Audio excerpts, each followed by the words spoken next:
வாய ஓம் நமோ பகவதே வாசுதேவாய. ஓம் நமோ பகவதே வாசுதேவாய. நாராயணம் நமஸ்கிருத்ய நரம் சைவ நரோத்தமம் தேவீம் சரஸ்வதீம் வியாசம் ததோ ஜெயமுதீரயேத். நஷ்டப்ராயேஷு பத்ரேஷு நித்யம் பாகவத சேவையா பகவதி உத்தமஸ்லோகே பக்திர்பவதி நைஷ்டுகி. निगमकल्पतरोर्गलितं फलं सुखमुखादमृतद्रवसंयुतं पिबत भागवतं रसमालयं मुहुरहो रसिका भुवि भावुकाः। ॐ अज्ञानतिमिरान्धस्य ज्ञानाञ्जनशलाकया चक्षुरुन्मिलितं येन तस्मै श्रीगुरवे नमः। श्रीचैतन्यमनोभीष्टं स्थापितं येन भूतले स्वयं रूपः कदा माह्यं ददाति स्वपदान्तिकं। वन्देऽहं श्रीगुरो श्रीयुतपदकमलं श्रीगुरून् वैष्णवांश्च श्रीरूपं साग्रजातं स्वगगन रघुनाथान्वितं तं सजीवं साद्वैतं सावधूतं परिजनसहितं कृष्णचैतन्यदेवं श्रीराधा कृष्णपादान् सहगन ललिता श्रीविशाखान्वितांश्च। हे कृष्ण करुणा सिन्धो दीनबन्धो जगत्पते गोपेश गोपिका कान्त राधा कान्त नमोऽस्तु ते। तप्त काञ्चन गौराङ्गी राधे वृन्दावनेश्वरी वृषभानुसुते देवी प्रणमामि हरिप्रिये। वाञ्छाकल्पतरुभ्यश्च कृपा सिन्धुभ्य एव च पतितानां पावनेभ्यो वैष्णवेभ्यो नमो नमः। नमो विष्णुपादाय कृष्णप्रेष्ठाय भूतले श्रीमते भक्तिवेदान्त स्वामिन्यति नामिने। नमस्ते सारस्वते देवे गौरवाणी प्रचारिणे निर्विशेष शून्यवादी पाश्चात्य देशतारिणे।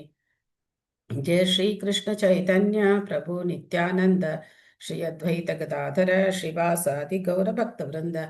हरे कृष्णा कृष्ण कृष्ण हरे हरे हरे राम राम राम हरे हरे।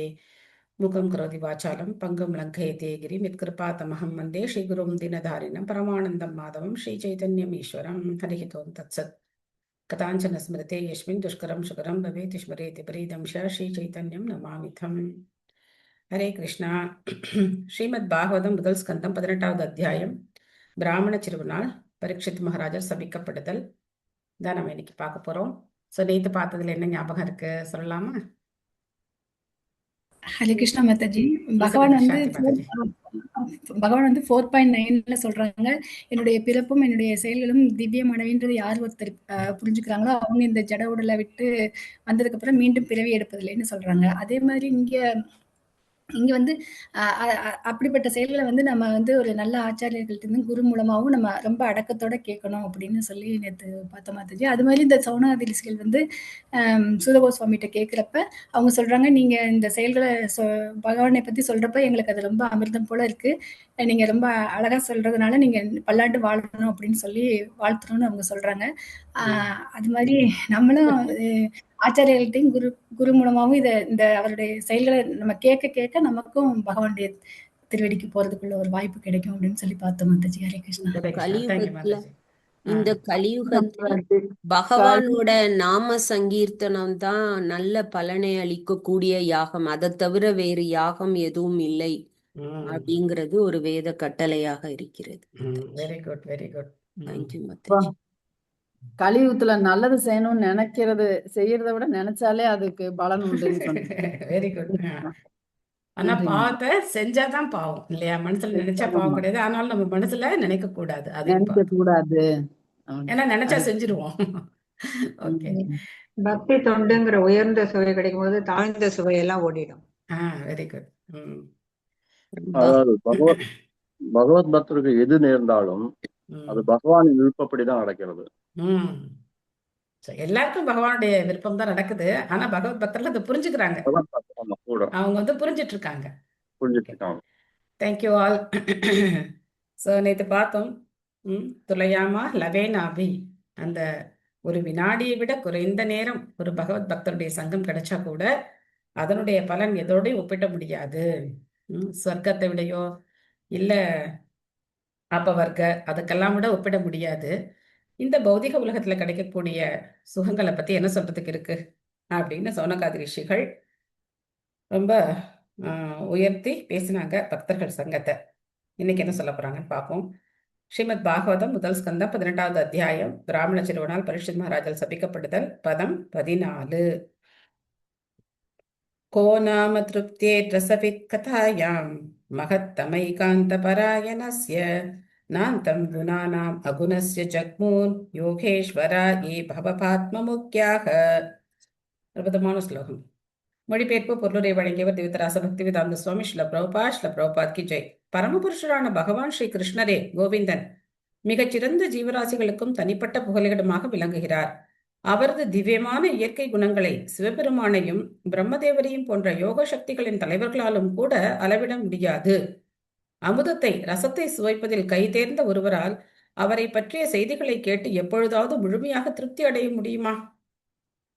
ஆரம்பத்துல முதல் அத்தியாயத்துல இதே மாதிரி தான் அவங்க பேசினாங்க இந்த சௌனகாதி ரிஷிகள். இப்பவும் அதே மாதிரிதான் பேசுறாங்க.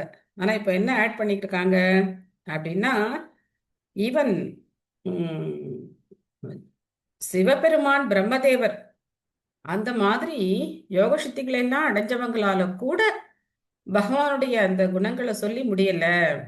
அவ்வளவு திவ்யமான கல்யாண குணங்களை உடையவர் பகவான் அப்படின்னு அவர் சொல்றாங்க.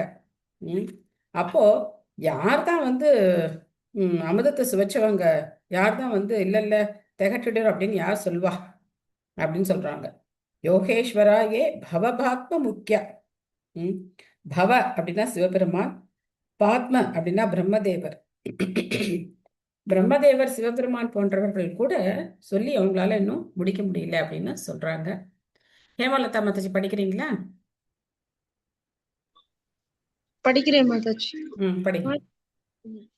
15 பொருள் 16 மாதாஜி. 14 பொருளுரை வழங்கிய ஸ்ரீல பிரபுபாதருக்கு ஜெய். சிவபெருமானும் பிரம்மதேவரும் தேவர்களின் இரு தலைவர்களாவர். இவர்கள் பூரணமான யோக சக்திகளை கொண்டுள்ளனர். உதாரணமாக சிவபெருமான் கடலளவு விஷத்தை குடித்தார். அதில் ஒரு துளி கூட சாதாரண ஒரு ஜீவனை கொல்ல போதுமானதாகும். அதை போலவே சிவன் உட்பட்ட பல தேவர்கள் பிரம்மாவால் படைக்க முடிந்தது. எனவே அவர்கள் பிரபஞ்ச தலைவர்கள் அல்லது ஈஸ்வரர்கள் என்று கருதப்படுகின்றனர். ஆயினும் அவர்கள் பரம ஈஸ்வரர்கள் அல்ல. பரம ஈஸ்வரர் கோவிந்தன் அல்லது பகவான் ஸ்ரீ கிருஷ்ணர் ஆவார். இவரே அனைத்திற்கும் மேலானவர் ஆவார். இவரது திவ்யமான குணங்களை சக்தி வாய்ந்த ஈஸ்வரர்களான சிவன் மற்றும் பிரம்மனை போன்றவர்களால் கூட அளவிட முடியாது. எனவே இத்தகைய மிகச்சிறந்த ஜீவராசிகளும் தனிப்பட்ட புகலிடமாக பகவான் ஸ்ரீ கிருஷ்ணர் விளங்குகிறார். பிரம்மா ஜீவராசிகளுள் ஒருவராக கருதப்பட்ட போதிலும் நம் அனைவரிலும் அவரே மிகச்சிறந்தவர் ஆவார். எனவே ஜீவராசிகளிலே மிகச்சிறந்தவராக இருப்பவர் ஏன் பகவான் ஸ்ரீ கிருஷ்ணரை பற்றிய உன்னதமான விஷயங்களில் அளவுக்கு அதிகமான பற்று வைத்திருக்கிறார். ஏனெனில் அவர் எல்லா இன்பங்களுக்கும் ஊற்றாக உள்ளார். எல்லா பொருட்களிலும் ஏதோ ஒரு சுவையை அனுபவிக்க அனைவரும் விரும்புகின்றனர். ஆனால் பகவானின் உன்னத அன்பு தொண்டில் ஈடுபட்டிருப்பவர்களால் எல்லையற்ற இன்பத்தை அனுபவிக்க முடியும்.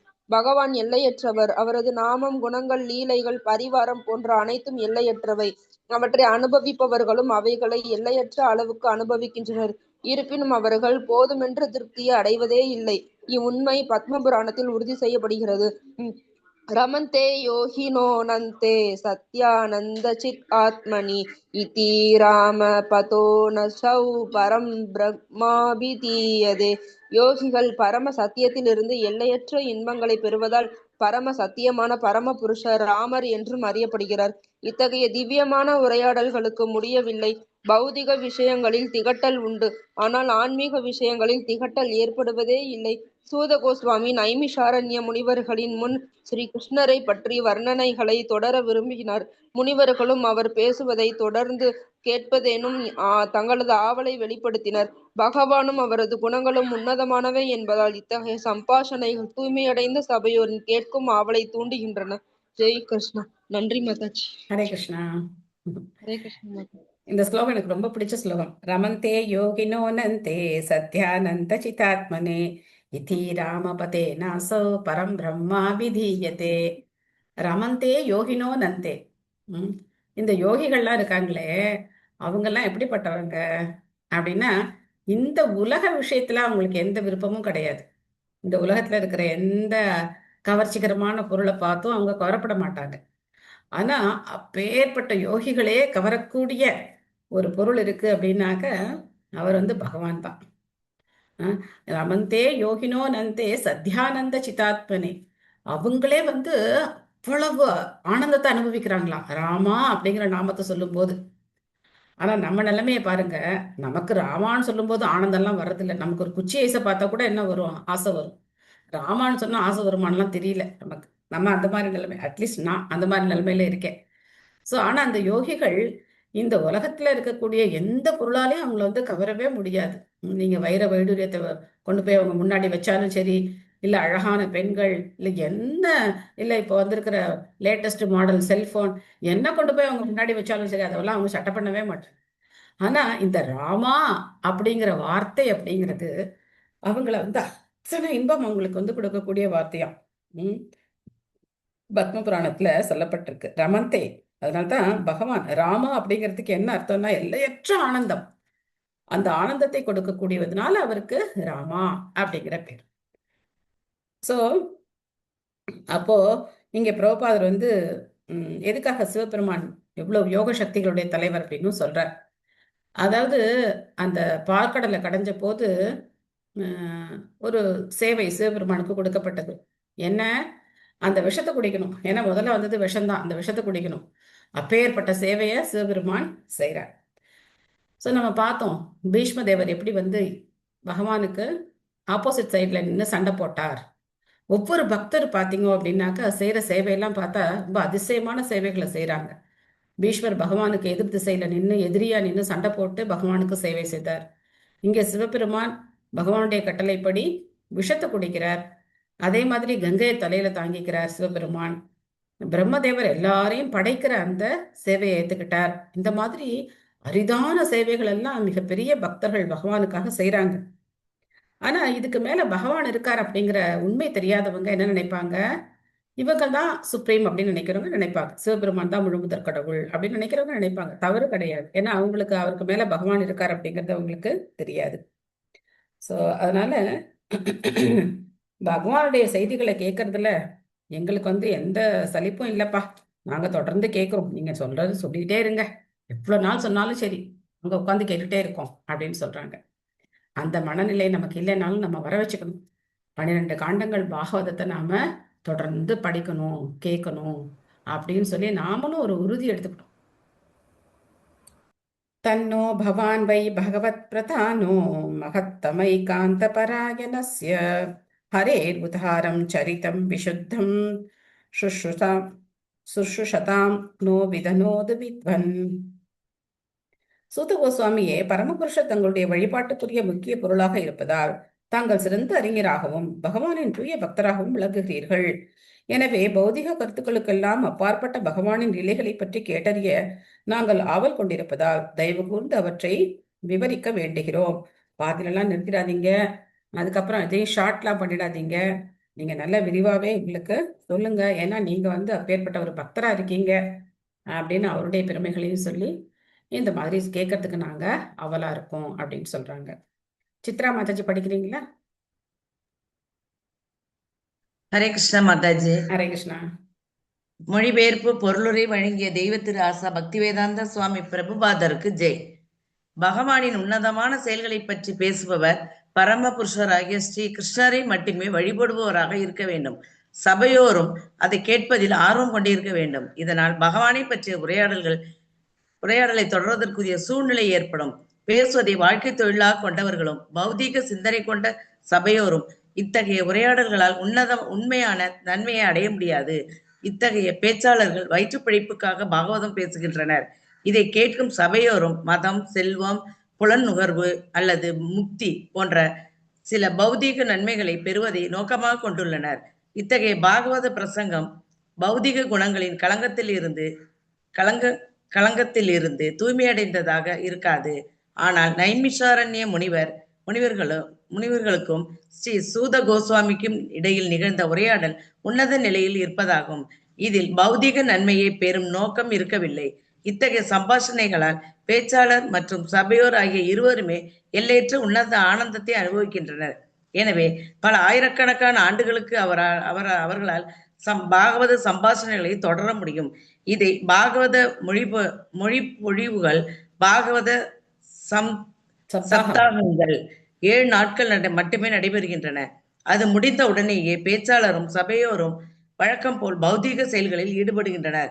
இவர்களால் இப்படி செய்ய முடியாது. ஏனெனில் மேலே குறிப்பிட்டபடி பேச்சாளர் பகவானை முக்கியமாக கொள்ளாதவராகவும் கேட்பவர்கள் உண்மையாக கேட்டறிவதில் ஆர்வமற்றவர்களாகவும் இருப்பதுவே இதற்கு காரணம். ஹரே கிருஷ்ணா மாதாஜி. ஹரே கிருஷ்ணா. நமஸ்காரம் மாதாஜி. 2 பேரும் நல்ல மேட்சிங்கா இருக்கணும். சொல்றவங்க கேட்கறவங்க 2 பேருக்கும் பொருத்தம் நல்லா இருக்கணும். அப்பதான் அங்க உண்மையான பகவானுடைய அந்த சத் விஷயங்கள் பேசப்படும். காசுக்காக பாகவதம் சொல்றது, கடமைக்காக உட்காந்து கேட்கறது, இந்த 2மே என்ன கிடையாது, அன்மேட்சிங். அங்க பிரயோஜனம் கிடையாது. இந்த பாகவத சப்தாங்கங்கள்லாம் சொல்லும் போது இத்தனை பணம் கொடுத்துடணும் அப்படின்னு சொல்லி ஒரு அக்ரிமெண்ட்ல தான் வர்றாங்க. அதே மாதிரி வர்றவங்களும் கேட்க வர்றவங்களும் ஏதோ கொஞ்ச நேரம் நமக்கு நல்ல பொழுது போகும், பாகவத சப்தாகம் கேட்டோம் அப்படின்னாக்க நாம முக்தி அடையலாம் அப்படின்னு நினைச்சு அவங்களும் வர்றாங்க. அது பௌதிக விஷயங்கள் நன்மைகளுக்காகத்தான் வர்றாங்க. அப்படி இல்லாம இங்க சூத்த கோஸ்வாமி நைமிஷாரிய முனிவர்கள்ட்ட என்ன சம்பாவனை அவங்க கொடுக்க போறாங்க?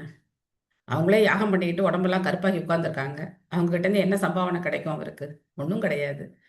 அதே மாதிரி நைமிஷாரண்ய முனிவர்களும் அடையணும் அப்படின்னு நினைக்கிறது ஒன்றும் கிடையாது. அவங்க கேள்விதான் அவங்களுக்கு நிறைய இருக்கு. பகவானை பத்தி நிறைய தெரிஞ்சுக்கணும் அப்படிங்கிற ஆர்வம் இருக்கு. ஆக இந்த 2 பேரும் பொருத்தமான ஒரு ஜோடியா இருக்காங்க. அந்த மாதிரி தான் பாகவதம் கேட்கணும் அப்படின்னு பிரபுபாத் சொல்றார். சொல்றவங்களும் அப்படி இருக்கணும். முதல்ல பார்த்தோம் அப்படின்னாக்க கிருஷ்ணரை மட்டுமே வழிபடுவராக இருக்க வேண்டும். பரமபுருஷராகிய கிருஷ்ணரை மட்டுமே வழிபடுபவராக இருக்க வேண்டும். இல்லைன்னா ஈஸியா டைவர்ட் பண்ணி கொண்டு போயிடுவாங்க. நீங்க நிறைய இதெல்லாம் கேட்டு பாருங்க, கேட்டுக்கலாம். நீங்க எல்லா கடவுளை பத்தி பேசுவாங்க. அவர் இவர் அவர் தேவர்கள் எல்லார பத்தி பேசுவாங்க. ஆனா கிருஷ்ணன் தான் முழுமுதற் கடவுள் அப்படிங்கிறத மனசுல பதிய வைக்க முடியாது அவங்களால. அது ரொம்ப கஷ்டம். ஸோ எல்லாரோடையும் கிருஷ்ணன் ஒருத்தர் அந்த மாதிரி தான் போயிட்டே இருக்கும். நீங்க மகாபாரதம் கதையை சொல்றவங்களா இருந்தாலும் சரி, யாரா இருந்தாலும் சரி, அப்படிதான் போயிட்டே இருக்கும். அதனால அந்த ஒரு ஸ்திரமான ஒரு பக்தி இருக்கணும் கிருஷ்ணரை தவிர. வேற யாரையும் மாம்சையோ அவ்யபிச்சாரேன அப்படின்னு பகவான் சொல்றாரு இல்லையா? அனன்யா சித்தயந்தோ மாம் அப்படின்லாம் சொல்றாரு இல்லையா? அந்த மாதிரி அனன்ய பக்தியா இருக்கும். அதனால பிரபுபாதிய பொருளுரை நம்ம படிக்க படிக்க படிக்க நமக்கு அந்த அனன்ய பக்தியானது வரும். அதனால தொடர்ந்து பிரபுபாதிய பொருளுரைகளை நாம பொறுமையா நாம அடக்கத்தோட படிச்சுக்கிட்டே வர வேண்டியதுதான். இந்த பாகவத சப்தாகம் பண்ற மாதிரி 7 நாள்ல பாகவதம் சொல்லிலாம் முடிக்க முடியாது. சவை மகாபாகவதः பரீட்சேத் ஏனா அபவர்காயாம் அத பிரபுத்திஹி ஞானேன வயாசகி சப்திதேன பேஜே கஜேந்திர துவஜபாத மூலம். ஓ சூத கோஸ்வாமி, வியாசபுத்திரரால் ஸ்ரீ சுகதேவர் பகவானை பற்றி பேசப்பட்ட எந்த விஷயத்தை கேட்டு பரீட்சித் மகாராஜனின் புத்தி முக்தியில் நிலை பெற்று பறவை ராஜனான கருடனின் புகலிடமான பகவானின் தாமரை பாதங்களை அவர் அடைந்தாரோ அவ்விஷயங்களை பற்றி தயவு செய்து விளக்கி கூறுங்கள். அப்போ நீங்க கேட்டீங்க இல்லையா? சுகதேவ கோஸ்வாமி பரீட்சித் மகாராஜருக்கு பாகவதம் சொன்ன போது நீங்க அங்க இருந்து அதெல்லாம் கேட்டிருக்கீங்க. அதனால அந்த விஷயங்கள்ல எதையும் விட்டுடாம எங்களுக்கு எல்லாத்தையுமே எங்களுக்கு முழுசா எங்ககிட்ட சொல்லுங்க அப்படின்னு சொல்றாங்க. இது மாதிரி டைரக்டா சொல்லாம எத்தனை ஒரு அடைமொழிகள் பாருங்க. பேஜ கஜேந்திர துவஜபாத மூலம், கஜேந்திர கிடையாது, கஜேந்திர துவபாத மூலம் அப்படின்னு சொல்றாங்க. அதாவது இந்த பறவைகளுடைய அரசனான கருடன், அந்த கருடன் யார்கிட்ட அடைக்கலம் எடுத்துட்டு இருக்கார்? பகவானுடைய தாமரை பாதங்கள்ல. அப்பேற்பட்ட பகவானை பத்தி எப்பவுமே டைரக்டா கிருஷ்ணரை கிருஷ்ணா அப்படின்னு சொல்றதை விட பீஷ்மதேவர் எப்படிலாம் சொன்னார்? யாருக்காவது ஞாபகம் இருக்கா? எப்படிலாம் சொன்னார் பீஷ்மதேவர் பகவான? வெரி குட், பார்த்த சகே சொன்னார். அப்புறம் விஜய சகே, பார்த்த சகே அப்படின்னு சொன்னார். மகனே அர்ஜுனன அர்ஜுனன் பிரதாவின் மகனே. கேள்வியை புரிஞ்சுக்கல நீங்க, கேள்வியை புரிஞ்சுக்கல. சோ பீஷ்மதேவர் பகவான எப்படி புகழ்ந்தார்? Okay okay okay. சோ அதுக்கப்புறம் கோபிகளுடைய நாயகனே அப்படின்னு புகழ்றார்.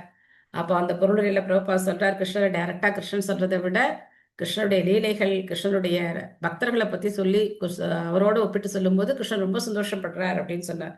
அந்த மாதிரி இங்க நம்ம வந்து கருடன் அப்படின்னு சொல்லி அவருடைய புகலிடமான பகவானுடைய தாமரை பாதங்கள் அப்படின்னு சொல்லி இங்க நம்ம வந்து பார்க்கிறோம். ஓகே, பொருளுரை மீனா மாதாஜி படிக்கிறீங்களா? மீனா எம். ஹரே கிருஷ்ணா மாதாஜி. ஹரே கிருஷ்ணா. பொருளுரை. முக்தியை நாடும் மாணவர்களுக்கிடையில் சில கருத்து வேறுபாடுகள் உள்ளன. இத்தகைய உன்னதமான மாணவர்கள் அருவவாதிகள் என்றும் பகவத் பக்தர்கள் என்றும் அறியப்படுகின்றனர். பகவத் பக்தர் பகவானின் உன்னதமான உருவத்தை வழிபடுகிறார். ஆனால் அருவவாதியோ பகவானின் உடலிலிருந்து வெளிப்படும் பிரகாசமான பிரம்ம ஜோதியை தியானிக்கிறார். ஸ்ரீல சுகதேவரின் ஞானோபதேசத்தை கேட்டதால் பரீட்சித் மகாராஜன் பகவானின் தாமரை பாதங்களை அடைந்தார் என்று இப்பதம் கூறுகிறது. துவக்கத்தில் சுகதேவ கோஸ்வாமியும் கூட ஒரு அருவவாதியாகத்தான் இருந்தார். இதை பாகவதத்தில் 2.1.9 அவரே ஒப்புக்கொண்டுள்ளார். ஆனால் பிறகு பகவானின் உன்னத லீலைகளால் கவரப்பட்ட அவர் ஒரு பக்தராக மாறினார். பூரண ஞானம் கொண்ட இத்தகைய பக்தர்கள் மகாபாகவதர்கள் அல்லது உத்தம பக்தர்கள் என்று அழைக்கப்படுகின்றனர். பிராகிருதர், மத்தியமர் மற்றும் மகாபாகவதர் என்ற மூவகை பக்தர்கள் உள்ளனர். பிராகிருதர் அதம பக்தர் பகவானையும் அவரது பக்தர்களையும் பற்றிய திடமான அறிவை பெற்றிராத கோயில் வழிபாடு செய்யும் பக்தராவார். மத்தியம பக்தர் இவர் பகவானையும் அவரது பக்தர்களையும் ஆரம்ப சாதகர்களையும் மற்றும் பக்தர் அற்றவர்களையும் நன்கு அறிந்திருப்பவர் ஆவார். மகாபாகவதர் உத்தம பக்தர், ஆனால் இத்தகைய பக்தர் அனைத்தும் பகவானுடன் இருப்பதையும் காண்கிறார். எனவே உத்தம பக்தர் குறிப்பாக பக்தருக்கும் பக்தர் அற்றவருக்கும் இடையில் வேறுபாட்டை காண்பதில்லை. பரீட்சித் மகாராஜன் உத்தம பக்தரான சுகதேவ கோஸ்வாமியால் தீட்சை அளிக்க பெற்றவர் என்பதால் அவரும் ஒருத்தம பக்தராகவே விளங்கினார். அவர் கலி புருஷனிடம் கூட சமமான அன்பு கொண்டிருந்தார். பிறரிடம் அவர் கொண்ட அன்பை பற்றி சொல்ல தேவையில்லை. எனவே ஓர் அருவவாதியாக இருந்து பக்தராக மாறிய பல உதாரணங்கள் உலக சரீரத்தில் காணப்படுகின்றன. ஆனால் பக்தர் ஒருவர் அருவவாதியாக மாறிய சரித்திரம் இல்லை. எனவே உன்னதமான படிக்கட்டுகளில் ஒரு அருவவாதியை விட ஒரு பக்தர் உயர்ந்த படியில் இருக்கிறார் என்பதை இவ்வுண்மை நிரூபிக்கிறது. அருவமான படியில் சிக்கிக் கொண்ட ஒருவர் உண்மை நிலையை உணர்வதை விட துன்பத்தை தான் அதிகமாக உணர்கிறார் என்று பகவத்கீதை 12.5 குறிப்பிடுகிறது. எனவே சுகதேவ கோஸ்வாமியால் பரீட்சித் மகாராஜனுக்கு புகட்டப்பட்ட அறிவு பகவத் தொண்டை பெற அவருக்கு உறுதுணையாக இருந்தது. இந்நிலையில் உள்ள பூரணத்துவம் அபவர்க்கம் அல்லது முக்தியின் பூரணத்துவ நிலை எனப்படுகிறது. முக்தியை பற்றிய சாதாரண அறிவு பௌதிகமானதாகும். பௌதிக பந்தத்திலிருந்து அடையப்படும் உண்மையான விடுதலை முக்தி எனப்படுகிறது. ஆனால் பகவானின் திவ்யமான தொண்டை பெறுவது முக்தியின் பூரணத்துவ நிலை எனப்படுகிறது. இந்நிலை அறிவாலும் துறவாலும் அடையப்படுகிறது. இதை முன்பே நாம் விளக்கியுள்ளோம். பாகவதம் 1.2.12. சுகதேவ கோஸ்வாமியால் புகட்டப்பட்டதை போன்ற பூரண அறிவு பகவானின் உன்னத தொண்டை அடையும் பலனை தருகிறது. நன்றி மாதாஜி. ஹரே கிருஷ்ணா. ஹரே கிருஷ்ணா. சோ பக்தர்கள்ல 2 பிரிவுகள் இருக்காங்க, அருவவாதிகள், பக்தர்கள். அருவவாதிகள்னா யாரு? பகவானுக்கு உருவம் இல்லை அப்படின்னு சொல்லிட்டு நினைக்கிறேன். ஓகே, அப்போ அவங்களுடைய இலக்கு என்ன? அருவவாதிகளுடைய இலக்கு என்ன? பிரம்மஜோதி அடைகிறது. சோ பிரம்மஜோதியை இலக்கா வச்சு அதுதான் முக்தி நினைக்கிறாங்க. பிரம்மஜோதியில போய் நம்ம கலந்துடணும் அப்படின்னு நினைக்கிறாங்க. அகம் பிரம்மாஸ்மி அப்படின்னு சொல்லிட்டே இருக்கக்கூடியவங்க. சோ அப்படி இருக்கிறவங்க அருவவாதிகள். ஆனா பகவானுடைய உருவத்தை ஏத்துக்கிறவங்க உருவவாதிகள். அவங்களுக்கு தெரியும் இந்த பிரம்மஜோதிக்கும் ஆதாரமா இருக்கிறது பகவான் தான் அப்படின்னு அவங்களுக்கு தெரியும். சோ அதனால சுகதேவ கோஸ்வாமி கூட ஆரம்பத்துல ஒரு பிரம்மவாதியா தான் இருக்கார். ஆனா பகவானுடைய அந்த லீலைகளை கேட்டு கவரப்பட்டு அவரும் உருவவாதியா மாறிட்டார். உருவவாதியா மாறினதா இருக்கே தவிர உருவவாதி யாரும் அருவவாதியானதா சரித்திரமே கிடையாது. ஸோ 4 குமாரர்களும் அப்படிதான் இருந்தாங்க. பிரம்மத்தை உணர்ந்தவங்களா தான், பிரம்ம ஞானிகளா தான் இருந்தாங்க. அவங்களும் பகவானுடைய பாதங்கள்ல அர்ப்பணிக்கப்பட்ட துளசி இலையுடைய நறுமணத்தினால மனசு மாறி அவங்களும் உருவவாதிகளா மாறிட்டாங்க. ஸோ இது நம்ம 3வது ஸ்கந்தத்துல பார்க்கலாம். அப்போ இங்க வந்து பிரபுபாதர் 3 விதமான பக்தர்களை பத்தி சொல்றார். பிராகிருதர், மத்தியமா மற்றும் மகாபாகவதர். அப்போ ஆரம்ப நிலை பக்தர் கனிஷ்ட அதிகாரி அப்படின்னு சொல்லப்படுறவர். இந்த கனிஷ்ட அதிகாரி கோவிலுக்கு போவார், பகவானுடைய ஸ்ரீ விக்கிரகத்தை வழிபடுவார், அவ்வளவுதான். மற்றபடி அங்க இருக்கிற பிற பக்தர்களை பத்தியோ மற்ற ஜீவராசிகளுக்கும் பகவானுக்கும் இருக்கிற உறவு அதெல்லாம் எதுவும் அவருக்கு தெரியாது. ஸோ அவர் உண்டு, அவர் கோவிலுக்கு போவார், சாமி கும்பிடுவார், வந்துடுவார். அந்த மாதிரி இருக்கிறவர் கனிஷ்ட அதிகாரி அப்படின்னு சொல்லப்படுறார். பிராகிருதர் அப்படிங்கிற வார்த்தை இங்கே கொடுக்கப்பட்டிருக்கு. ரெண்டும் ஒரே அர்த்தம் தான். அடுத்தது மத்தியம அதிகாரி. மத்தியம அதிகாரிங்கிறவர் சாஸ்திரங்களை தெரிஞ்சிருப்பார். மத்தியம அதிகாரிக்கு 4 குவாலிட்டிஸ் இருக்கணும். சாஸ்திரங்கள் ஓரளவுக்கு தெரிஞ்சிருக்கும். யார் பக்தர், யார் பக்தர் அல்லாதவங்க, இந்த டிஃபரன்சியேஷன் பண்ண தெரியும். பக்தர்கள் யாரு, பக்தர் அல்லாதவர்கள் யாரு. அப்போ பக்தர் அல்லாதவர்களுக்கு அவர் வந்து பிரச்சாரம் பண்றதுக்கு முயற்சி பண்ணுவார். அதே சமயத்துல அசுரத்தன்மை கொண்டவங்கள்ட்ட அவர் போக மாட்டார். அதுவும் அவருக்கு தெரிஞ்சிருக்கணும். தன்னோட ஒத்து சமமா இருக்கிறவங்களோட நட்புரிமையோட இருப்பார். தனக்கு கீழே இருக்கிறவங்களுக்கு பக்தியை சொல்லி கொடுப்பார். ஸோ இதெல்லாம் அவருடைய குணங்கள். அடுத்தது உத்தம அதிகாரி. உத்தம அதிகாரிக்கு பக்தர் அல்லாதவர்கள் வித்தியாசம்லாம் கிடையாது. அவருக்கு எல்லாருமே பக்தர்கள் தான். ஆஹா, என்னை விட எல்லாரும் ரொம்ப உயர்ந்த பக்தி பண்றாங்களே அப்படிதான் அவர் நினைப்பார். தான் வந்து ரொம்ப தாழ்ந்தவன் அப்படின்னு நினைப்பார். அந்த மாதிரி நிலையில இருக்கக்கூடியவர். ஸோ அந்த உத்தம அதிகாரி கூட மத்தியம அதிகாரியுடைய நிலைமைக்கு இறங்கினாதான் பிரச்சாரம் பண்ண முடியும். எல்லாரும் என்னை விட தூய பக்தர்கள் நினைச்சானா யாருக்கு போய் பிரச்சாரம் பண்ணுவார் இல்லையா? அதனால அவரும் மத்தியம அதிகாரி நிலைக்கு வந்து பிரச்சாரம் வந்து பண்ணணும். ஆனா உத்தம அதிகாரியுடைய உன்னதமான தன்மை என்ன அப்படின்னா, அவரை பார்த்த மாத்திரத்திலே நிறைய பேர் வந்து பக்தி பாதையை ஏத்துப்பாங்க. தர்ஷனே பவித்திர குறை. அவருடைய தரிசனமே நம்மளை வந்து தூய்மையாக்கக்கூடியது. அவர் பேசணுங்கிற அவசியம் கூட கிடையாது, அவரை பார்த்தாலே போதும். இதுக்கு பிரபுபாதருடைய லீலையில பல பல உதாரணங்கள் இருக்கு. ஜஸ்ட் ஒருத்தர் வந்து கார்ல அப்படி உட்கார்ந்துருக்காராம். அப்போ ஒரு பக்தர் வந்து புஸ்தக விநியோகம் பண்ணிட்டு இருக்கார். அவர் வந்து ஒரு புக்கை கொண்டு வந்து பிரபுபாத ஸ்மால் புக் ஏதோ கொண்டு வந்து அவர் கையில கொடுக்குறார். அவருக்கு அது என்னன்னா ஃபாரின்ல நடக்கிறது, இதுக்கு எதுவும் ஒன்றும் தெரியாது அவருக்கு. ஆனா பிரபுபாதரை பார்த்த உடனே அவருக்கு வந்து ஏதோ ஒரு மாற்றம், அவருக்குள்ள ஏதோ ஒரு மாற்றம் வந்து எல்லா புஸ்தகமும் வாங்கிட்டாராம். பகவத்கீதா, பாகவதம் எல்லா புஸ்தகமும் வாங்கிட்டாராம். ஃபுல் செட்டு பாகவதம் இந்த மாதிரி. ஸோ இது மாதிரி பல பல புக் டிஸ்ட்ரிபியூஷன் நிலையில நம்ம வந்து பலது கேட்கலாம். ஜஸ்ட் பிரபுபாதர் அப்பதான் பாக்குறாங்க, அந்த அவருடைய பிக்சரை பாக்குறாங்க. பார்த்த மாத்திரத்திலே அவங்க மனசுல வந்து ஒரு மாற்றம் ஏற்படுது. அப்போ அவங்க வந்து கிருஷ்ண பக்தியை ஏத்துக்கிறாங்க. இந்த மாதிரி பல பல லீலைகள், பிரபுபாதருடைய லீலைகள் இருக்கு. அப்படி இருக்கிறது. ஸோ முக்தி அப்படிங்கிறத நாம ஏற்கனவே டிஸ்கஸ் பண்ணியிருக்கோம் இல்லையா? எத்தனை வகையான முக்தி இருக்குன்னு பார்த்தோம்? 5 வகையான முக்திகள் இருக்குன்னு பார்த்தோம் இல்லையா? அதுல பிரம்மஜோதியில கலக்கக்கூடிய முக்தி சாயுஜ்ய முக்தி அப்படின்னு சொல்லப்படுகிறது. அந்த முக்தியை பக்தர்கள் விரும்புறது கிடையாது. ஆனா இந்த அபவர்க்கம் அப்படிங்கிறது சாயுஜ்ய முக்தியை தாண்டி பகவானுடைய பாதங்களுக்கு சேவை செய்யக்கூடிய முக்தி அப்படின்னு நம்ம பார்க்கிறோம். தன்னக பரம் புண்ணியம் அசம்ருதார்த்தம் ஆக்ஞானம் அத்யத்புத யோக நிஷ்டம் ஆக்யாகி அனந்த சரிதோபவன்னம் பரீட்சிதம் பாகவதா பிரமாம். தூய பக்தர்களுக்கு பிரியமானதும் பரீட்சித்து மகாராஜனுக்கு உபதேசிக்கப்பட்டதும் பக்தி யோகம் நிறைந்ததும் தூய்மைப்படுத்துவதும் ஒப்பற்றதுமான அந்த எல்லையற்றவரின் கதைகளை தயவு செய்து எங்களுக்கு கூறுங்கள். இந்த ஆர்வம் இருக்கணும் இல்லையா? நமக்கு ஆர்வம் இருந்தாதான் பகவானை பத்தி கேட்கணுங்கிற ஆர்வம் இருந்தாதான் கேட்க முடியும். இல்லைன்னா நமக்கு என்னது இது அப்படின்னு போர் அடிச்சு போயிடும். பொன்மணி மாதாஜி படிக்கிறீங்களா? ஹரே கிருஷ்ணா மாதாஜி. ஹரே கிருஷ்ணா. பொருளுரை வழங்கியவர் திரு ஆசா பக்தி வேதாந்த சுவாமி ஸ்ரீல பிரபுபாதாக்கு ஜெய்.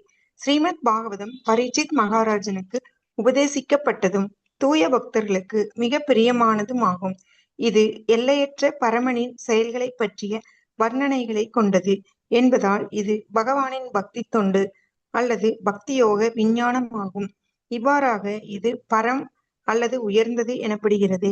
ஏனெனில் இது பூரண அறிவையும் மத கோட்பாடுகளையும் கொண்டிருந்த போதிலும் முக்கியமாக பகவானின் பக்தி தொண்டினால் இது செழிப்பூட்டப்பட்டதாக உள்ளது. ஹரே கிருஷ்ணா. தேங்க்யூ. ஹரே கிருஷ்ணா. சூத உவாச்ச அஹோ வயம் ஜென்ம பிரதோத்யஹ ஸ்ம விரதானுவிருத்யாபி விலோமஜாதாக தௌஷ்குல்யம் ஆதிம் விதுனோதி சீக்கிரம் மகத்தமான அபிதான யோகः. ஸ்ரீ சூத கோஸ்வாமி கூறினார், பகவானே, தாங்கள் கலப்படமான ஜாதியில் பிறந்திருந்த போதிலும் நாங்கள் கலப்படமான ஜாதியில் பிறந்திருந்த போதிலும் உயர்ந்த அறிவை பெற்றிருப்பவர்களுக்கு தொண்டு செய்து அவர்களை பின்பற்றுவதனாலேயே பிறவி பயனை அடைந்தவர்கள் ஆவோம். இத்தகைய மகான்களுடன் உரையாடுவதனாலேயே இழிகுலத்தால் ஏற்படும் இழுக்கை ஒருவரால் உடனே தூய்மைப்படுத்திக் கொள்ள முடியும். ஸோ இவர் பேரே பாருங்க, சூதர் இல்லையா? ஸோ ரோமஹர்ஷனுக்கும் ஒரு சூத்ராணிக்கும் பிறந்தவர் தான் இவர். அதனால சூத கோஸ்வாமி அப்படின்னு சொல்லப்படுறார். அப்படி இருந்தா கூட குலம் ஒரு தாழ்ந்த குலத்துல பிறந்ததுனால பகவத் பக்திக்கு அது தடை கிடையாது. ஏன் அப்படின்னா, தூய பக்தர்களுடைய தொடர்பு இருந்தது அப்படின்னா யார் வேணா என்ன பண்ணலாம், சிறந்த பகவத் பக்தரா மாறலாம். ஆனா அந்த மாதிரி ஒரு பிறப்பு இல்லை மற்ற ஏதாவது ஒரு பாவ காரியங்களை செய்து அது மூலமா ஒரு தாழ்ந்த நிலையை அடைஞ்சிருக்கிறவங்க இதை புரிஞ்சுக்கிறது இல்லை. அவங்களுக்கு பகவான் மேல இன்னும் என்ன வருது, கோபம் வருது. பகவத் பக்தியை ஏற்றுக்க சொன்னா அவங்களால அதை பண்ண முடியல. அதான் இப்ப இருக்கிற ஒரு துரதிருஷ்டமான ஒரு நிலைமை. எல்லாரும் ஹரே கிருஷ்ண மந்திரம் சொல்லலாம், தடையே கிடையாது. எல்லாரும் சொல்லலாம். கண்ணு தெரியாதவங்க, காது கேட்காதவங்க, வாய் பேசாதவங்க, கை கால் குணம் எல்லாரும் சொல்லலாம். யாருக்கும் தடை கிடையாது. ஆனா அவங்களால அதை பண்ண முடியல. திரும்ப திரும்ப சினிமா பாட்டு பாடி சம்பாதிக்கலாமா, அதை பண்ணலாமா, இதை பண்ணலாமான்னு தான் பாக்குறாங்களே தவிர பகவானுடைய நாமத்தை பாடணும் அப்படிங்கிறது வர்றது கிடையாது. இது யாருக்கும் தடை, யாருக்குமே இது சொல்லக்கூடாது, இவங்க சொல்லக்கூடாது, அவங்க சொல்லக்கூடாதுலாம் கிடையவே கிடையாது. எல்லாரும் பயிற்சி பண்ணலாம். ஆனா அந்த மனம் அவங்களுக்கு வர்றது கிடையாது. அகிலா மாதாஜி படிக்கிறீங்களா? ஹரே கிருஷ்ணா மாதாஜி. பொருட்கள் ஸ்ரீல பிரபுபாதருக்கு ஜெய். சூத கோஸ்வாமி பிராமண குடும்பத்தில் பிறக்கவில்லை. அவர் ஜாதி கலப்படம் உள்ள அல்லது பண்படாத ஒரு குடும்பத்தில் பிறந்தவர் ஆவார். ஆனால் ஸ்ரீ சுகதேவ கோஸ்வாமி மற்றும் மகான்களான நைமிஷாரண்ய முனிவர்கள் போன்றவர்களுடன் கொண்ட உயர்ந்த சகவாசத்தின் காரணத்தால் இழிக்குலத்தால் ஏற்பட்ட இழுக்கு கழுவப்பட்டு உள்ளது. வேத வழக்கமான இக்கொள்கையைத்தான் பகவான் ஸ்ரீ சைத்தன்ய மகாபிரபு பின்பற்றினார். ஸ்ரீ சைத்தன்யர் தமது உன்னதமான சகவாசத்தினால் இழிக்குலத்தில் பிறந்த பலரை பக்தி தொண்டு செய்யும் நிலைக்கு உயர்த்தி அவர்களை ஆச்சாரியர்கள் ஆக்கினார். பிறப்பால் ஒருவர் பிராமணராகவோ அல்லது சூத்திரராகவோ குடும்பஸ்தராகவோ அல்லது துறவியாகவோ இருந்தாலும் கிருஷ்ண விஞ்ஞானத்தில் அவர் தேர்ச்சி உடையவராக இருந்தால் அவரை ஒரு ஆச்சாரியராக அல்லது குருவாக ஏற்றுக்கொள்ளலாம். சூத கோஸ்வாமி சுகதேவரையும் வியாசரையும் போன்ற சிறந்த முனிவர்களிடமிருந்து கிருஷ்ண விஞ்ஞானத்தை கற்றார். அவரது உயர்ந்த தகுதியை கண்ட நைமிஷாரண்ய முனிவர்களும் கூட ஸ்ரீமத் பாகவதத்தின் உருவில் கிருஷ்ண விஞ்ஞானத்தை அவரிடமிருந்து கேட்க விரும்பினர். உன்னதமான கிருஷ்ண விஞ்ஞானத்தை அதிகாரிகளிடமிருந்து கற்றறிய வேண்டும். பிறகு அதை பிரச்சாரம் செய்யும் பொழுது ஒருவர் அதிக தகுதி உடையவர் ஆகிறார். எனவே சூத கோஸ்வாமி இவ்விரு அனுகூலங்களையும் பெற்றிருந்ததால் இழிபிறப்பின் தகுதியின்மையிலிருந்தும் அதனால் உண்டாகும் மன கஷ்டத்திலிருந்தும் முற்றிலும் விடுபட்டிருந்தார். சூத கோஸ்வாமி இழிக்குலத்தில் பிறந்தவர் என்ற போதிலும் அவருக்கு ஸ்ரீல சுகதேவ கோஸ்வாமி உபதேசிக்க மறுக்கவில்லை. நைமிஷாரண்ய முனிவர்களும் ஸ்ரீமத் பாகவதத்தை அவரிடமிருந்து கேட்க தயங்கவில்லை என்பதையே இப்பதம் நிரூபிக்கிறது. அதாவது ஆயிரக்கணக்கான ஆண்டுகளுக்கு முன் கிருஷ்ண விஞ்ஞானத்தை பயில்வதற்கோ பிரச்சாரம் செய்வதற்கோ இழிபிறப்பு காரணமாக இருக்கவில்லை. இந்து சமூகத்தில் உள்ள பெயரளவையான ஜாதி முறையில் ஏறக்குறைய 100 ஆண்டுகளுக்குள்ளாகத்தான் உயர் பிரிவினருக்கிடையில் தகுதியின்மை அதிகரித்த போது கண்டிப்பு பிரபலம் அடைந்தது. தெய்வ திரு ஸ்ரீல ஹரிதாஸ் தாக்கூரார் தமது விருப்பப்படி ஒரு முகமதிய குடும்பத்தில் தோன்றியிருந்த போதிலும் மூல வேத பண்பாட்டை மறுபடியும் உபயோகத்திற்கு கொண்டு வரும் வகையில் ஸ்ரீ சைதன்ய மகாபிரபு அவரை நாமாச்சாரியாரின் நிலைக்கு, அதாவது பகவானின் புனித நாமத்தின் பெருமைகளை பரப்பும் அதிகாரிய நிலைக்கு உயர்த்தினார். இதுவே பகவானின் தூய பக்தர்களுக்குள்ள சக்தியாகும். கங்கை நீர் புனிதமானதென ஏற்றுக்கொள்ளப்படுகிறது. அதில் நீராடுவதால் ஒருவர் தூய்மை அடைகிறார். ஆனால் பகவானின் சிறந்த பக்தர்களை காண்பதாலேயே இழிபிறப்பாளர்கள் தூய்மை அடைகின்றனர் என்றால் அவர்களுடைய சகவாசத்தினால் அடையக்கூடிய நன்மையை பற்றி சொல்ல தேவையில்லை. தகுதியுள்ள பிரச்சாரர்களை உலகம் முழுவதிலும் அனுப்பி கெட்டுப்போயுள்ள உலக சூழ்நிலையை பகவான் ஸ்ரீ சைத்தன்ய மகாபிரபு சீர்படுத்த விரும்பினார்.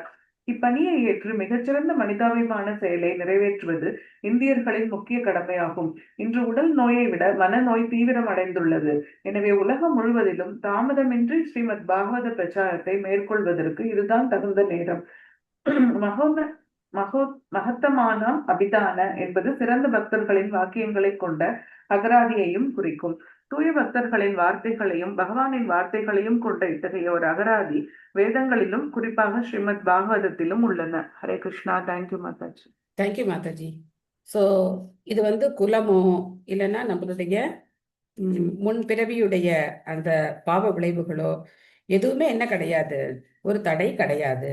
யார் வேணா வந்து பகவத் பக்திய பிரச்சாரம் பண்ணலாம்.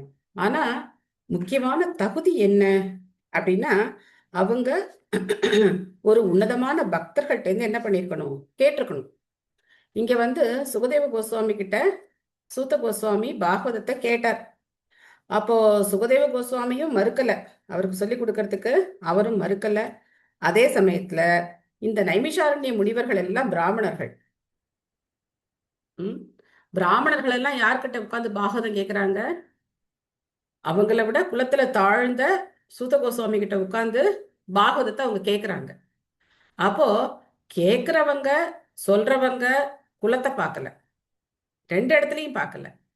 தகுதி என்ன? சிறந்த ஆன்மீக குருகிட்ட இருந்து, தகுதி வாய்ந்த ஆன்மீக குருகிட்ட இருந்து கேட்டிருக்கணும்.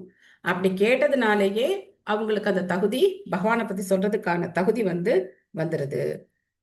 ஸோ சைத்தன்ய சரிதாமிர்தத்துல ஒரு ஸ்லோகம், கிபா விப்ரா கிபா நாசி சூத்ரகேன நய ஏயி கிருஷ்ண தத்துவவேதா சேயி குருஹய அப்படின்னு சொல்லப்பட்டிருக்கு. கிபா விப்ரா கிபா நாசி, அவர் யாரு? அவர் வந்து விப்ரனா, அதாவது பிராமணனா, சன்னியாசியா, இல்லைன்னா வந்து தாழ்ந்த குலத்துல பிறந்தவரா, அதெல்லாம் கிடையாது. கிருஷ்ண தத்துவ விஞ்ஞானத்துல அவர் தேர்ச்சி பெற்றிருந்தார் அப்படின்னா அவரை குருவா ஏத்துக்கலாம் அப்படின்னு சொல்லி சைத்தன்ய மகாபிரபு சொல்றார். ஸோ அதனால ஹரிதாஸ் தாக்கூரார அவர் நாமாச்சாரியாரா பிரகடம் பண்ணார். ஹரிதாஸ் தாக்கூரார் எந்த குலத்துல பிறந்தவர்? ஒரு இஸ்லாமிய குடும்பத்துல, முகமதிய குடும்பத்துல பிறந்தவர். ஆனா அவரை வந்து நாமாச்சாரியார் இருக்கிறார். ஏன்னா அவர் ஒரு நாளைக்கு 3 லட்சம் நாமங்களை ஜபம் பண்ணார். அதனால அவரை நாமாச்சாரியார் ஆக்கினார். அப்புறம் இங்க பார்த்தோம் அப்படின்னாக்க பிரபா சொல்ற, இப்ப உடல் நோயை விட மனநோய் தான் ஜாஸ்தியா இருக்கு. உண்மைதானே? எவ்வளவு தீர்க்கதரிசியா சொல்லியிருக்காரு மாதாஜி. அதான் மனநோயால தான் மக்கள் வந்து இவ்வளவு அவஸ்தைப்படுறாங்க. ஸோ அதனால இந்த கிருஷ்ண பக்தியை பிரச்சாரம் பண்ண வேண்டியது எவ்வளவு அவசியம் அப்படிங்கிறத சொல்ற. குதக புனர் கிருணதோ நாம தஸ்ய மகத்தமைகாந்த பராயணஸ்ய யோனந்த சக்திர் பகவான் அனந்தோ மகத் குணத்வாத்யம் அனந்தமாஹோஹோ. மேலும் எல்லையற்ற சக்தியை கொண்டவரான எல்லையற்றவரின் புனித நாமத்தை பாடும் சிறந்த பக்தர்களுடைய வழிகாட்டலின் கீழ் உள்ளவர்களை பற்றி என்ன சொல்வது? உன்னத குணங்களையும் சக்தியையும் அளவின்றி பெற்றிருப்பவரான பரமபுருஷர் அனந்தன் எல்லையற்றவர் எனப்படுகிறார். ஸோ பகவானுக்கு பல்வேறு நாமங்கள் இருக்கு, அதுல அனந்தன் அப்படிங்கிறதும் ஒரு நாமம். ஸோ அந்த மாதிரி பகவானுடைய புகழை பாடக்கூடிய தூய பக்தர்கள், அவங்கள பத்தி, அவங்களுடைய வழிகாட்டுதல்ல பகவத் பக்தியை பிரச்சாரம் பண்றவங்களை பத்தி என்ன சொல்றது அப்படின்னு சொல்றார். ஸ்ரீல பிரபுபாதரும் பிராமண குடும்பத்துல பிறந்தவர் கிடையாது. ஸ்ரீல பிரபுபாதர் வைசிய குடும்பத்துல பிறந்தவர். அவருடைய அப்பா ஒரு துணிக்கடை வச்சு வியாபாரம் பண்ணிட்டு இருந்தார். ஆனாலும் பக்தி சித்தாந்த சரஸ்வதி கோஸ்வாமி அவருடைய குரு, ஆன்மீக குருவுடைய வழிகாட்டிலின் கீழ பிரபுபாதர் இந்த கிருஷ்ண பக்திய உலகம் முழுக்க பிரச்சாரம் செய்தார். ஜி சாந்தி மாதாஜி படிக்கிறீங்களா? ஹரே கிருஷ்ண மாதாஜி. ஹரே கிருஷ்ணா. மொழிபெயர்ப்பு பொருளுரை வழங்கிய தெய்வ திரு ஆசா பக்திவேதாந்த சுவாமி ஸ்ரீல பிரபுபாதருக்கு ஜெய். உயர் பிரிவுகளிலிருந்து பிறந்துள்ள த்விஜபந்து அல்லது புத்தியில் தாழ்ந்த பண்படாத மனிதர்கள் இப்பிறப்பிலேயே பிராமணர்களாக உயர்த்தப்படும் தாழ்ந்த பிரிவினருக்கு எதிராக பல வாக்குவாதங்களை செய்கின்றனர். முந்திய பாவச் செயல்களால் தான் ஒருவர் சூத்திரர் குடும்பத்திலோ அதைவிட இழிவான குடும்பத்திலோ பிறக்கிறார் என்பதால் இழிபிறப்பால் விளையும் அனர்த்தங்களை முதலில் அவர் தீர்த்து கொள்ள வேண்டும் என்று வாதிடுகின்றனர். இத்தகைய பொய் தர்க்கவாதிகளுக்கு ஸ்ரீமத் பாகவதம் பின்வருமாறு விடையளிக்கிறது. ஒரு தூய பக்தரின் வழிகாட்டலின் கீழ் பகவன் நாம சங்கீர்த்தனம் செய்பவர் இழிபிறப்பால் ஏற்பட்ட பிரதிகூலங்களிலிருந்து உடனே விடுபடுகிறார். தூய பக்தர் ஒருவர் பகவானின் புனித நாமத்தை குற்றமின்றி ஜபிக்கிறார். தூய பக்தரின் வழிகாட்டலின் கீழ் புனித நாமத்தை ஜபிப்பதால் அது குற்றமற்றதாக இருக்கும். குற்றமற்ற பகவான் நாம ஜபம் உன்னத நிலையில் இருக்கிறது என்பதால் அது முந்தைய பாவ விளைவுகளை எல்லாம் உடனே போக்கிவிடும். இப்படி குற்றமில்லாமல் ஜபிப்பவர் புனித நாமத்தின் உன்னத தன்மையை முழுமையாக புரிந்து கொண்டு பகவானிடம் சரணடைந்திருப்பார் என்பதையே இது குறிக்கிறது. பகவானின் புனித நாமமும் பகவானும் திவ்யமானவர்கள் என்பதால் இருவரும் எல்லா வகையிலும் ஒத்திருக்கின்றனர். பகவானின் புனித நாமம் பகவானுக்கு இணையான சக்தியுடையதாகும். சர்வசக்தி படைத்த பரமபுருஷருக்கு எண்ணற்ற நாமங்கள் உள்ளன. அவை அனைத்தும் பகவானுக்கு இணையான சக்தியுடையவையும் எல்லா விதத்திலும் அவருடன் ஒத்திருப்பவையும் ஆகும். தன்னிடம் முழு சரணாகதி அடைபவர் பகவானின் கருணையால் எல்லா பாவங்களிலிருந்தும் காப்பாற்றப்படுகிறார் என்று பகவத்கீதையின் முடிவில் பகவான் வலியுறுத்துகிறார். பகவானும் அவரது புனித நாமமும் ஒன்றென்பதால் அவரது புனித நாமத்தால் பக்தனை எல்லா பாவ விளைவுகளிலிருந்தும் காப்பாற்ற முடியும். பகவானின் புனித நாம ஜபம் ஒருவரை இழிபிறப்பின் தீமைகளிலிருந்து விடுவிக்கும் என்பதில் சந்தேகமில்லை. பகவானின் அவதாரங்களும் அவரது பக்தர்களும் முடிவின்றி பெருகிக் கொண்டே போகின்றனர். இதனால் பகவானின் சக்தியும் முடிவில்லாமல் பெருகிக் கொண்டே போகிறது. இவ்வாறாக பகவானின் ஒவ்வொரு அவதாரமும் ஒவ்வொரு பக்தரும் கூட பகவானுக்கு இணையான சக்தியை கொண்டிருக்க முடியும். பக்தர் பகவத் சக்தி நிரம்பியவராக இருப்பதால் இழிபிறப்பால் விளைந்த தகுதியின்மை சிறிதும் குறுக்கிட முடியாது. ஹரே கிருஷ்ண மாதாஜி. யார் இதை எதிர்க்கிறா? இந்த மாதிரி தூய பக்தர்கள் மூலமா இன்னொருத்தர் வைஷ்ணவர் ஆகிறதை யார் எதிர்க்கிறா அப்படின்னா, பிறப்பால பிராமணர்களா இருக்கிறவங்க எதிர்க்கிறாங்க. உயர் பிரிவுகளிலிருந்து பிறந்துள்ள திவிஜபந்து அல்லது புத்தியில் தாழ்ந்த பண்படாத மனிதர்கள். ஏன் அவங்கள திவிஜபந்து அப்படின்னு சொல்றாங்க அப்படின்னா, அவங்களுக்கு பிராமணர்களுடைய தகுதி கிடையாது. பிராமண குலத்துல பிறந்திருக்காங்க, தகுதி கிடையாது. அதனால சாஸ்திரங்களை ஆராய்ச்சி பண்ணி பார்க்காம, சாஸ்திரங்களுடைய முடிவுகளை தெரிஞ்சுக்காம அவங்க என்ன பண்றாங்க, எதிர்க்கிறாங்க.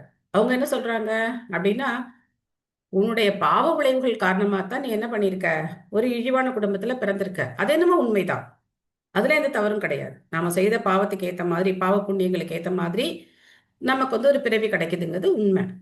ஆனா அந்த பாவ விளைவுகளை இந்த பிறவியில முழுசா நீ போக்குனதுக்கு அப்புறம் அடுத்த பிறவியில தான் உன்னால உயர்குலத்துல பிறக்க முடியும் அப்படின்னு சொல்றது ஏற்றுக்கொள்ள முடியாது. இந்த பிறவியிலேயே ஒரு தூய பக்தருடைய கருணை இருந்தது, அவர் சொன்னதை நம்ம கேட்டோம் அப்படின்னு சொன்னா எந்த விதமான பாவ விளைவிலிருந்து விடுபடலாம். அதுக்குதான் பிரபுபாதர் இந்த பொருளுரையில அதுக்கு ரொம்ப அழுத்தம் கொடுக்கிறார் பாருங்க. பகவானுடைய நாமம் பகவானுக்கு நிகரான சக்தி உடையது. பகவானுடைய நாமத்தை யார் தூய்மையா ஜபம் பண்றாங்களோ அவங்க கிட்டேந்து நம்ம நாமத்தை கேட்கும் போது அதான் தீட்சை அப்படிங்கிற அந்த முறை. ஏன்னா ஒரு தூய பக்தர்கிட்டேருந்து நாமத்தை கேட்கும் போது நம்மளுடைய பாவ விளைவுகள் எல்லாம் அழிஞ்சு போகுது. அதுக்கப்புறம் நம்ம நாம ஜபத்தை ஒழுங்கா உச்சாடனம் பண்ணி பகவானுடைய பக்திக்கு நம்ம முயற்சி பண்ணோம் அப்படின்னா கண்டிப்பா இந்த பிறவிலேயே நம்ம பகவானை அடையலாம். பிறவி ஒரு தடை கிடையாது. அதனால ரொம்ப நம்ம கிளியரா புரிஞ்சுக்கணும். பிரச்சாரம் பண்ணும்போது அவங்க என்ன ஜாதி, என்ன மதம், அதெல்லாம் நம்ம பார்க்கக்கூடாது. யார் வந்தாலும் அவங்களுக்கு என்ன பண்ணணும், பிரச்சாரம் பண்ணணும், எல்லாருக்கும் பிரசாதம் கொடுக்கணும். இதுல எந்த வேறுபாடும் பார்க்கக்கூடாது. நீங்க பிராமணனா, நீங்க இந்த ஜாதியா, அந்த ஜாதியெல்லாம் இங்க கிடையவே கிடையாது. நம்ம உடலே கிடையாது, நம்ம ஆத்மான்னு சொல்லும் போது அப்போ எங்கேருந்து இந்த முறைகள்லாம் வந்தது? ஸோ அதனால இது ஒரு தடை கிடையாது அப்படிங்கிறத நாம நல்லா தெரிஞ்சுக்கணும். அப்படி அந்த மாதிரி ஒரு தெளிவான ஒரு பார்வை இருந்தாதான் உலகம் முழுக்க கொண்டு போய் பிரச்சாரம் பண்ண முடிஞ்சுது பிரபுபாதரால. இல்லைன்னா ஆப்பிரிக்கால இருக்கிற கருப்பர்களுக்கெல்லாம் யார் போய் கிருஷ்ண பக்தியை சொல்லிக் கொடுக்க முடியும் இல்லையா? நினைச்சு பாருங்க. அப்பாடி, இதெல்லாம் நம்ம கற்பனைக்கும் அப்பாற்பட்ட விஷயங்கள். ஆனா இங்க நாங்க மாயப்பூர்ல அதை கண்கூட பாக்குறோம். எல்லா நாட்டு மக்களும் ஒன்னா சேர்ந்து கிருஷ்ண பக்தியை பயிற்சி பண்றத கண்கூட பார்க்கும்போது பிரபுபாதர் பண்ண ஒரு மகத்தான ஒரு காரியம் என்ன அப்படின்னு நம்மளால புரிஞ்சுக்க முடியும். இது சிஷ்டாஷ்டகத்துல 2வது ஸ்லோகத்துல சைத்தன்ய மகாபிரபு சொல்றார், நாம் நாமகாரி பகுதா நிஜ சர்வசக்தி தத்ரார்பிதா நியமித ஸ்மரணேன காலஹ ஏதாத்ருஷி தவ கிருபா பகவன் மமாபி துர்தைவமீத்ருஷமிஹாஜனி நானுராகஹ அப்படின்னு சொல்றார். நாம் அகாரி பகுதா நிஜ சர்வ சக்திஸ். பகவானுக்கும் பகவானுடைய நாமத்துக்கும் எந்த விதமான வித்தியாசமும் கிடையாது. பகவானுடைய நாமம் பகவானை போலவே பூரணமான சக்தி உடையது அப்படிங்கறத சொல்றார். ஏதாவதாலம் நனு சுஷிதேன குணைர் அசாம்யான திசாயனஸ்ய ஹித்வேதரான் பரார்த்தயதோ விபூதிர் யஸ்யாங்கிரேனும் ஜுஷதே அனபீப்ஸஹோ. அவர் பரமபுருஷர், எல்லையற்றவர் என்றும் அவருக்கு இணையானவர் யாருமில்லை என்றும் இப்பொழுது தீர்மானிக்கப்பட்டுள்ளது. எனவே யாராலும் அவரை பற்றி போதுமான அளவு விவரிக்க முடியாது. பிரார்த்தனைகள் செய்தும் ஸ்ரீதேவியான லக்ஷ்மியின் அனுகிரகத்தை சக்தி வாய்ந்த தேவர்களால் அடைய முடியவில்லை.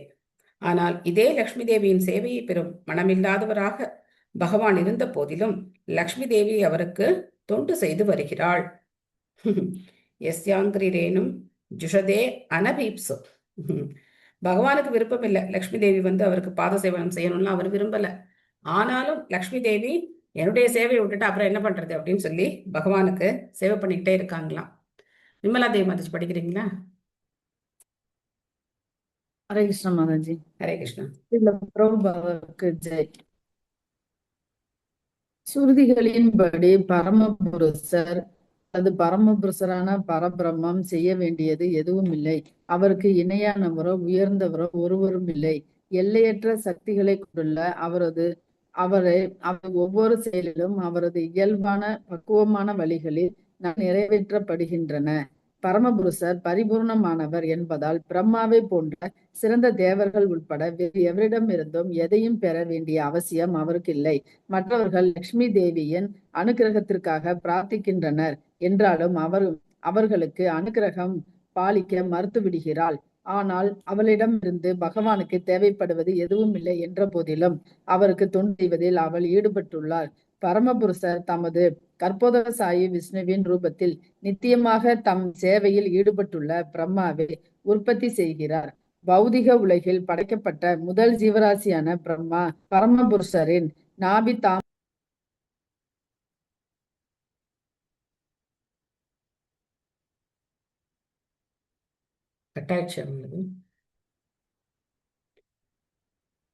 பௌதிக உலகில் படைக்கப்பட்ட முதல் ஜீவராசியான பிரம்மா பரமபுருஷரின் நாபி தாமரையிலிருந்து பிறக்கிறார், லக்ஷ்மியின் கர்ப்பத்தில் இருந்து அல்ல.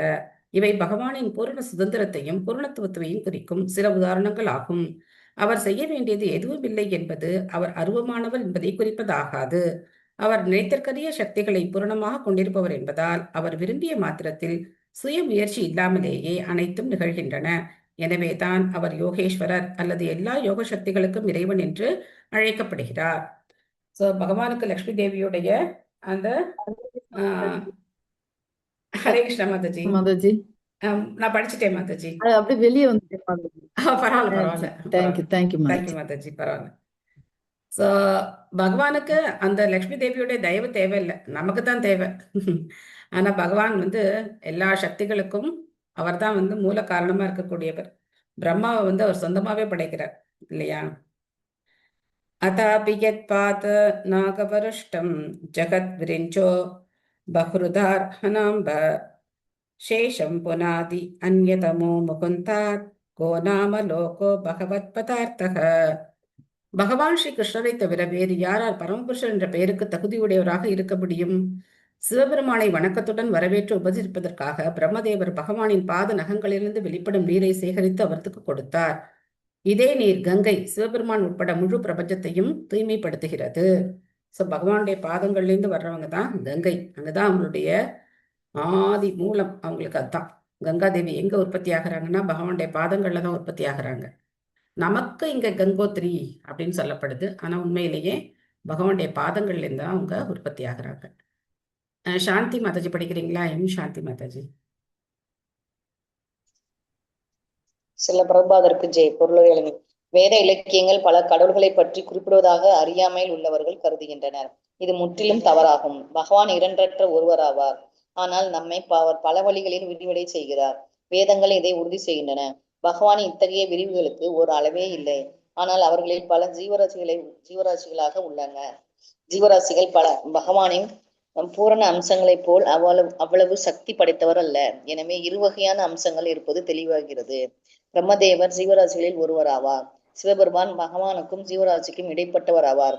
அதாவது தேவர்களில் தலைவர்களுமான பிரம்மதேவரையும் சிவபெருமானையும் போன்ற தேவர்களும் கூட பரமபுருஷரான பகவான் விஷ்ணுவுக்கு சமமானவர்களாகவோ உயர்ந்தவர்களாகவோ அல்ல.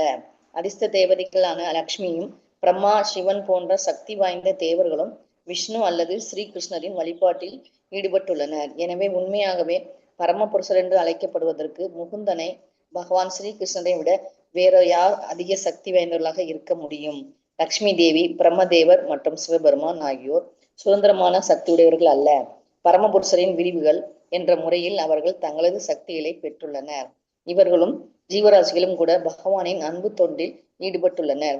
4 சம்பிரதாயங்கள் உள்ளன. இவற்றுள் முக்கியமானங்களான பிரம்ம சம்பிரதாயம், ருத்ர சம்பிரதாயம் மற்றும் முக்கியமான பிரம்ம சம்பிரதாயம் மற்றும் ஸ்ரீ சம்பிரதாயம் ஆகிய முறையை பிரம்மதேவர், சிவபெருமான் மற்றும் லக்ஷ்மி தேவி ஆகியோரிலிருந்து வருகின்றன.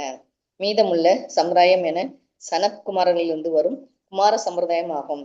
இம்மூல சம்பிரதாயங்கள் 4ம் இன்றும் பகவத் தொண்டில் நன்கு ஈடுபட்டுள்ளன.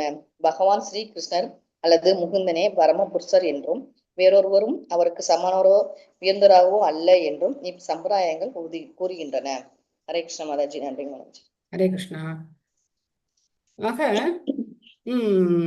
பிரம்மா, சிவபெருமான், லக்ஷ்மி தேவி எல்லாரும் பகவானை வழிபடுறாங்க. அப்போ உடனே நமக்கெல்லாம் ஒரு கேள்வி வரலாம், ராமர் வந்து சிவபெருமானை வழிபட்டாரே ராமேஸ்வரத்துல அப்படின்னு சொல்லி நமக்கு கேள்வி வரலாம்.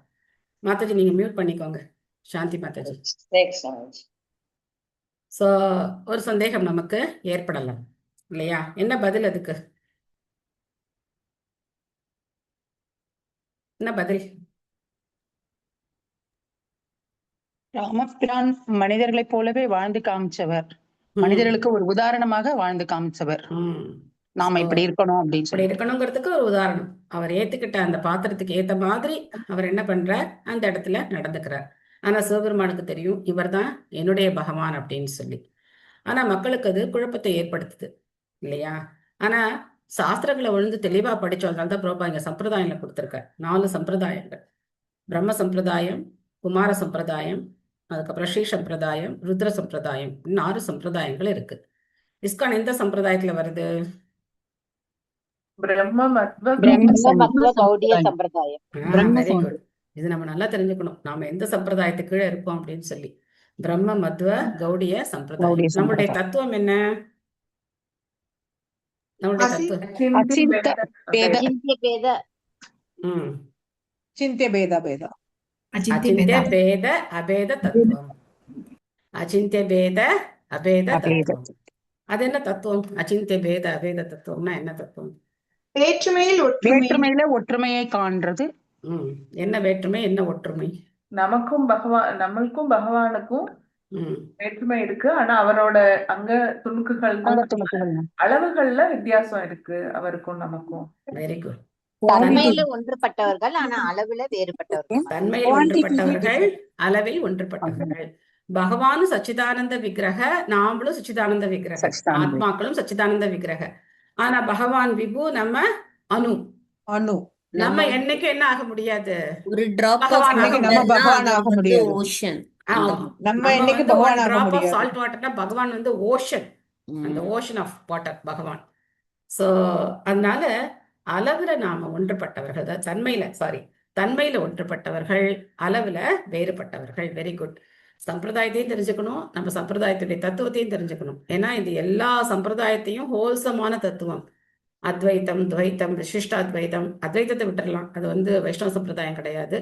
துவைத்தம், விசிஷ்டாத்வைதம், இந்த மாதிரி மற்ற சம்பிரதாயங்கள், மற்ற வைஷ்ணவ சம்பிரதாயங்களுடைய தத்துவங்களை எல்லாம் ஒன்னாக்கி சைத்தன்ய மகாபிரபு இந்த அச்சிந்திய பேத அபேத தத்துவத்தை நமக்கு ஹோல்சமா கொடுத்துட்டாரு. இதுக்கு மேல ஒரு தத்துவம் கிடையவே கிடையாது. நம்ம வந்து தன்மையில் ஒன்றானவர்கள் அப்படின்னு விசிஷ்டாத்வைதம் ராமானுஜர் சொல்றார்.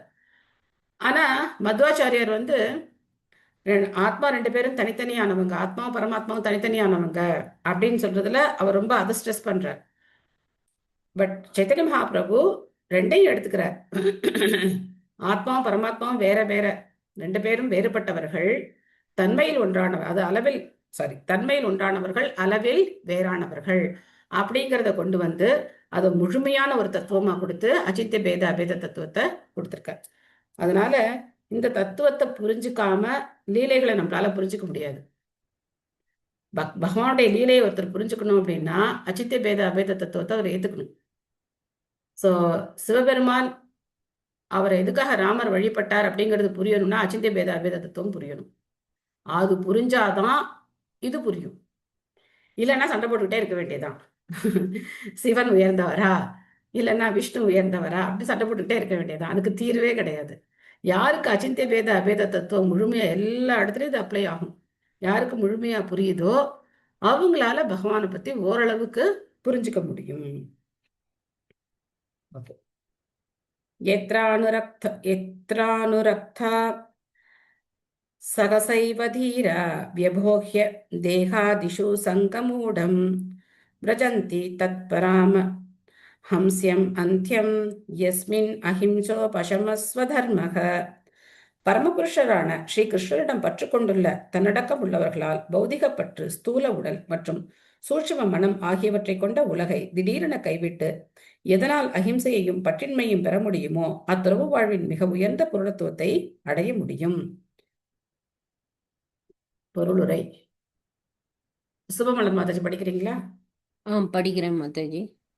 ஹரே கிருஷ்ண. பொருளுரை. தன்னடக்கம் உள்ளவர்களால் மட்டுமே படிப்படியாக பரமபுருஷரிடம் பற்று கொள்ள முடியும். தேவைக்கு அதிகமான புலனுகர்வில் ஈடுபடாதிருப்பதே தன்னடக்கமாகும். தன்னடக்கம் இல்லாதவர்கள் புலனுகர்வில் ஈடுபட்டிருப்பார்கள்.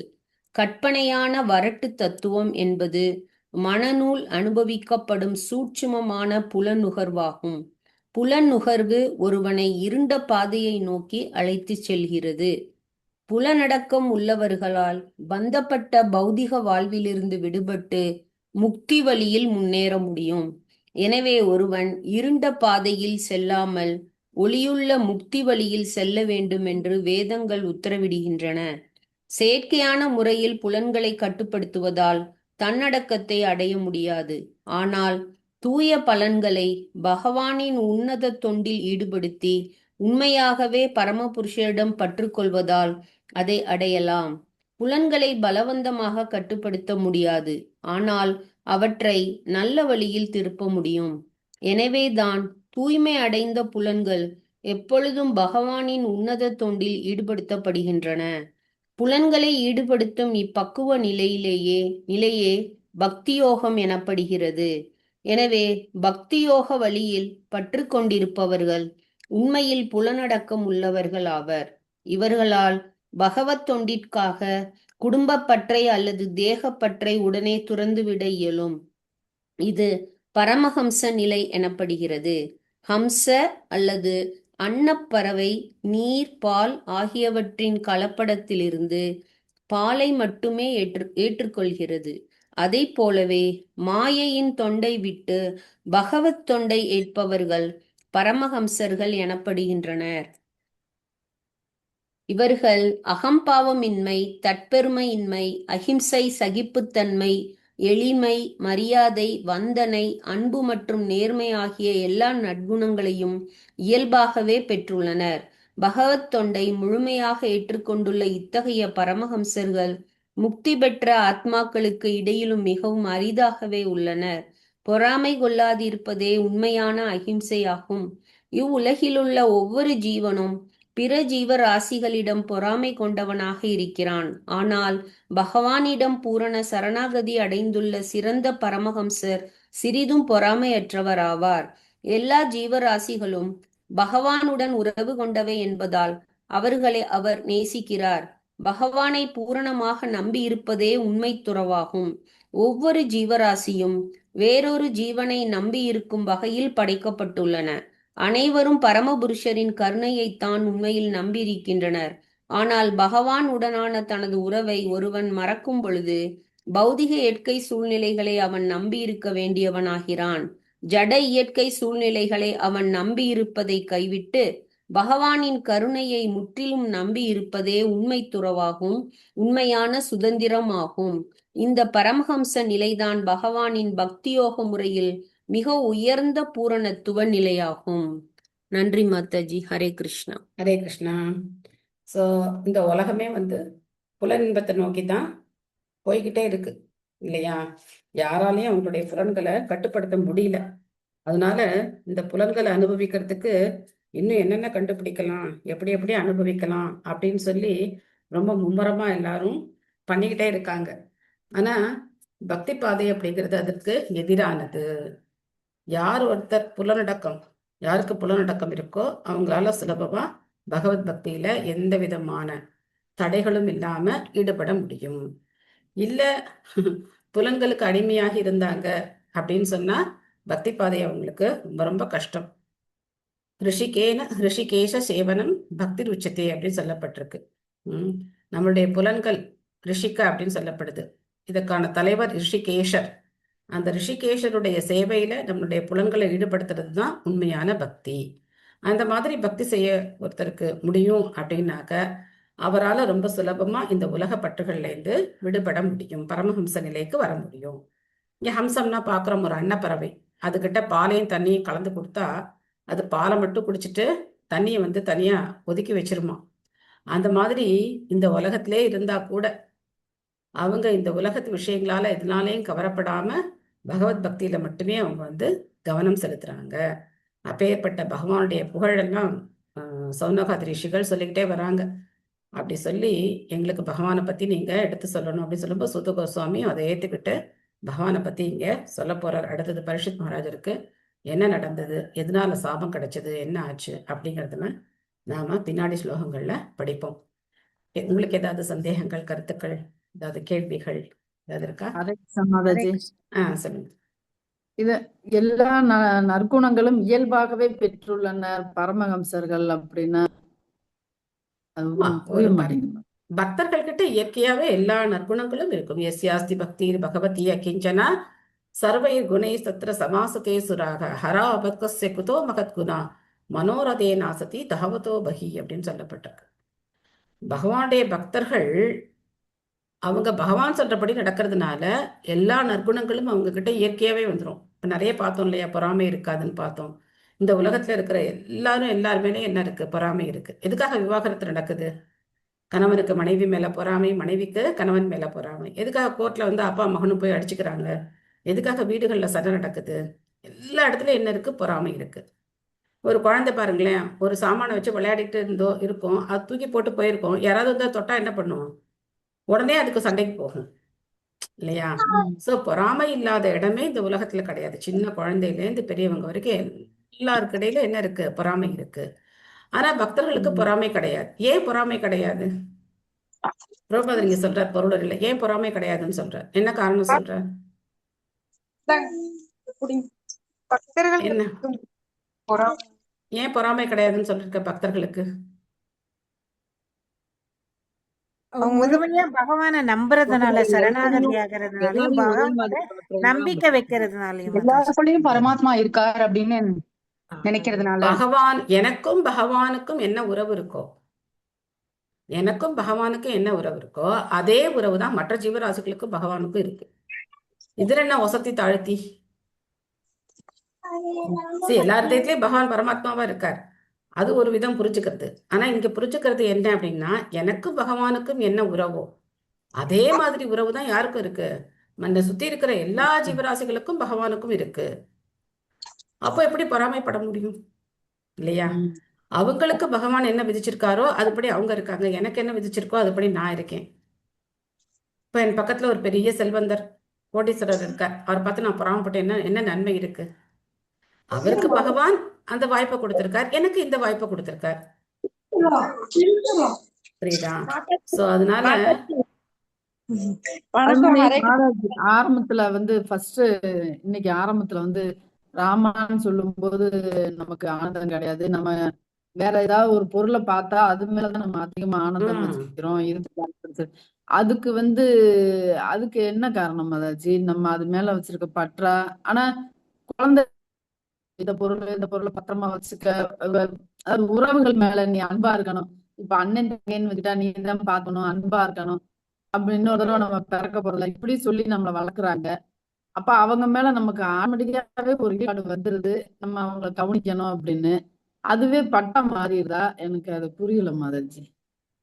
இந்த உலகத்துல நம்ம எதுக்காக வந்தோம் அப்படின்னாலே இந்த உலகத்தை அனுபவிக்கணுங்கிற ஆசையினால தான் வந்தோம். அதனால நமக்கு இந்த உலகத்துல இருக்கிற ஒவ்வொரு சின்ன விஷயத்துல இருந்து பெரிய விஷயம் வரைக்கும் எல்லாத்துலயும் நமக்கு அந்த குயிக் ஃபிக்ஸ் எடுத்து ஒட்டின மாதிரி அந்த பற்றுதல் நமக்கு இருக்கு. ஆனா என்னை விட யாராவது அதிகமா வச்சிருந்தாங்க அப்படின்னா அங்க பொறாமை வருது. நீங்க சொல்றது என்ன அப்படின்னா, குடும்பத்துல இருக்கிறவங்களுக்குள்ள ஒருத்தருக்கு ஒருத்தர் அன்பா இருக்கணும்னு சொல்லி கொடுக்கறதுல தப்பு கிடையாது. பட் அதை எதை மையமா வச்சிருக்கணும்? பகவானை மையமா வச்சிருக்கணும். பகவானை மையமா வச்சு நானும் பகவானுடைய குழந்தை தான், என்னுடைய அண்ணனும் பகவானுடைய குழந்தை தான். ஸோ எனக்கு 2 பேருக்கும் யார், என்னுடைய அப்பா அம்மா எல்லாரும் பகவானுடைய குழந்தைங்க தான். எல்லாருக்கும் யார் அப்பா அம்மான்னா பகவான் தான். ஸோ அந்த அவரை மையமா வச்சு பற்றுதல் இருக்கும்போது தவறு கிடையாது. அவரை மையமா வைக்காம இது என்னுடைய குடும்பம், இவர் என்னுடைய அண்ணன், அது குறுகிய வட்டம். குறுகிய வட்டத்துல நம்ம வந்து அன்பு வைக்கிறோம். ஆனா நீங்க இதை வந்து விரிவுபடுத்தணும் அப்படின்னா அங்க யார் சென்டரா வரணும்? பகவான் சென்டரா வரணும். பகவான் சென்டரா வந்துட்டார் அப்படின்னாக்க, இப்போ இன்னொரு சின்ன உதாரணம் சொல்றேன் வச்சுக்கோங்களேன்.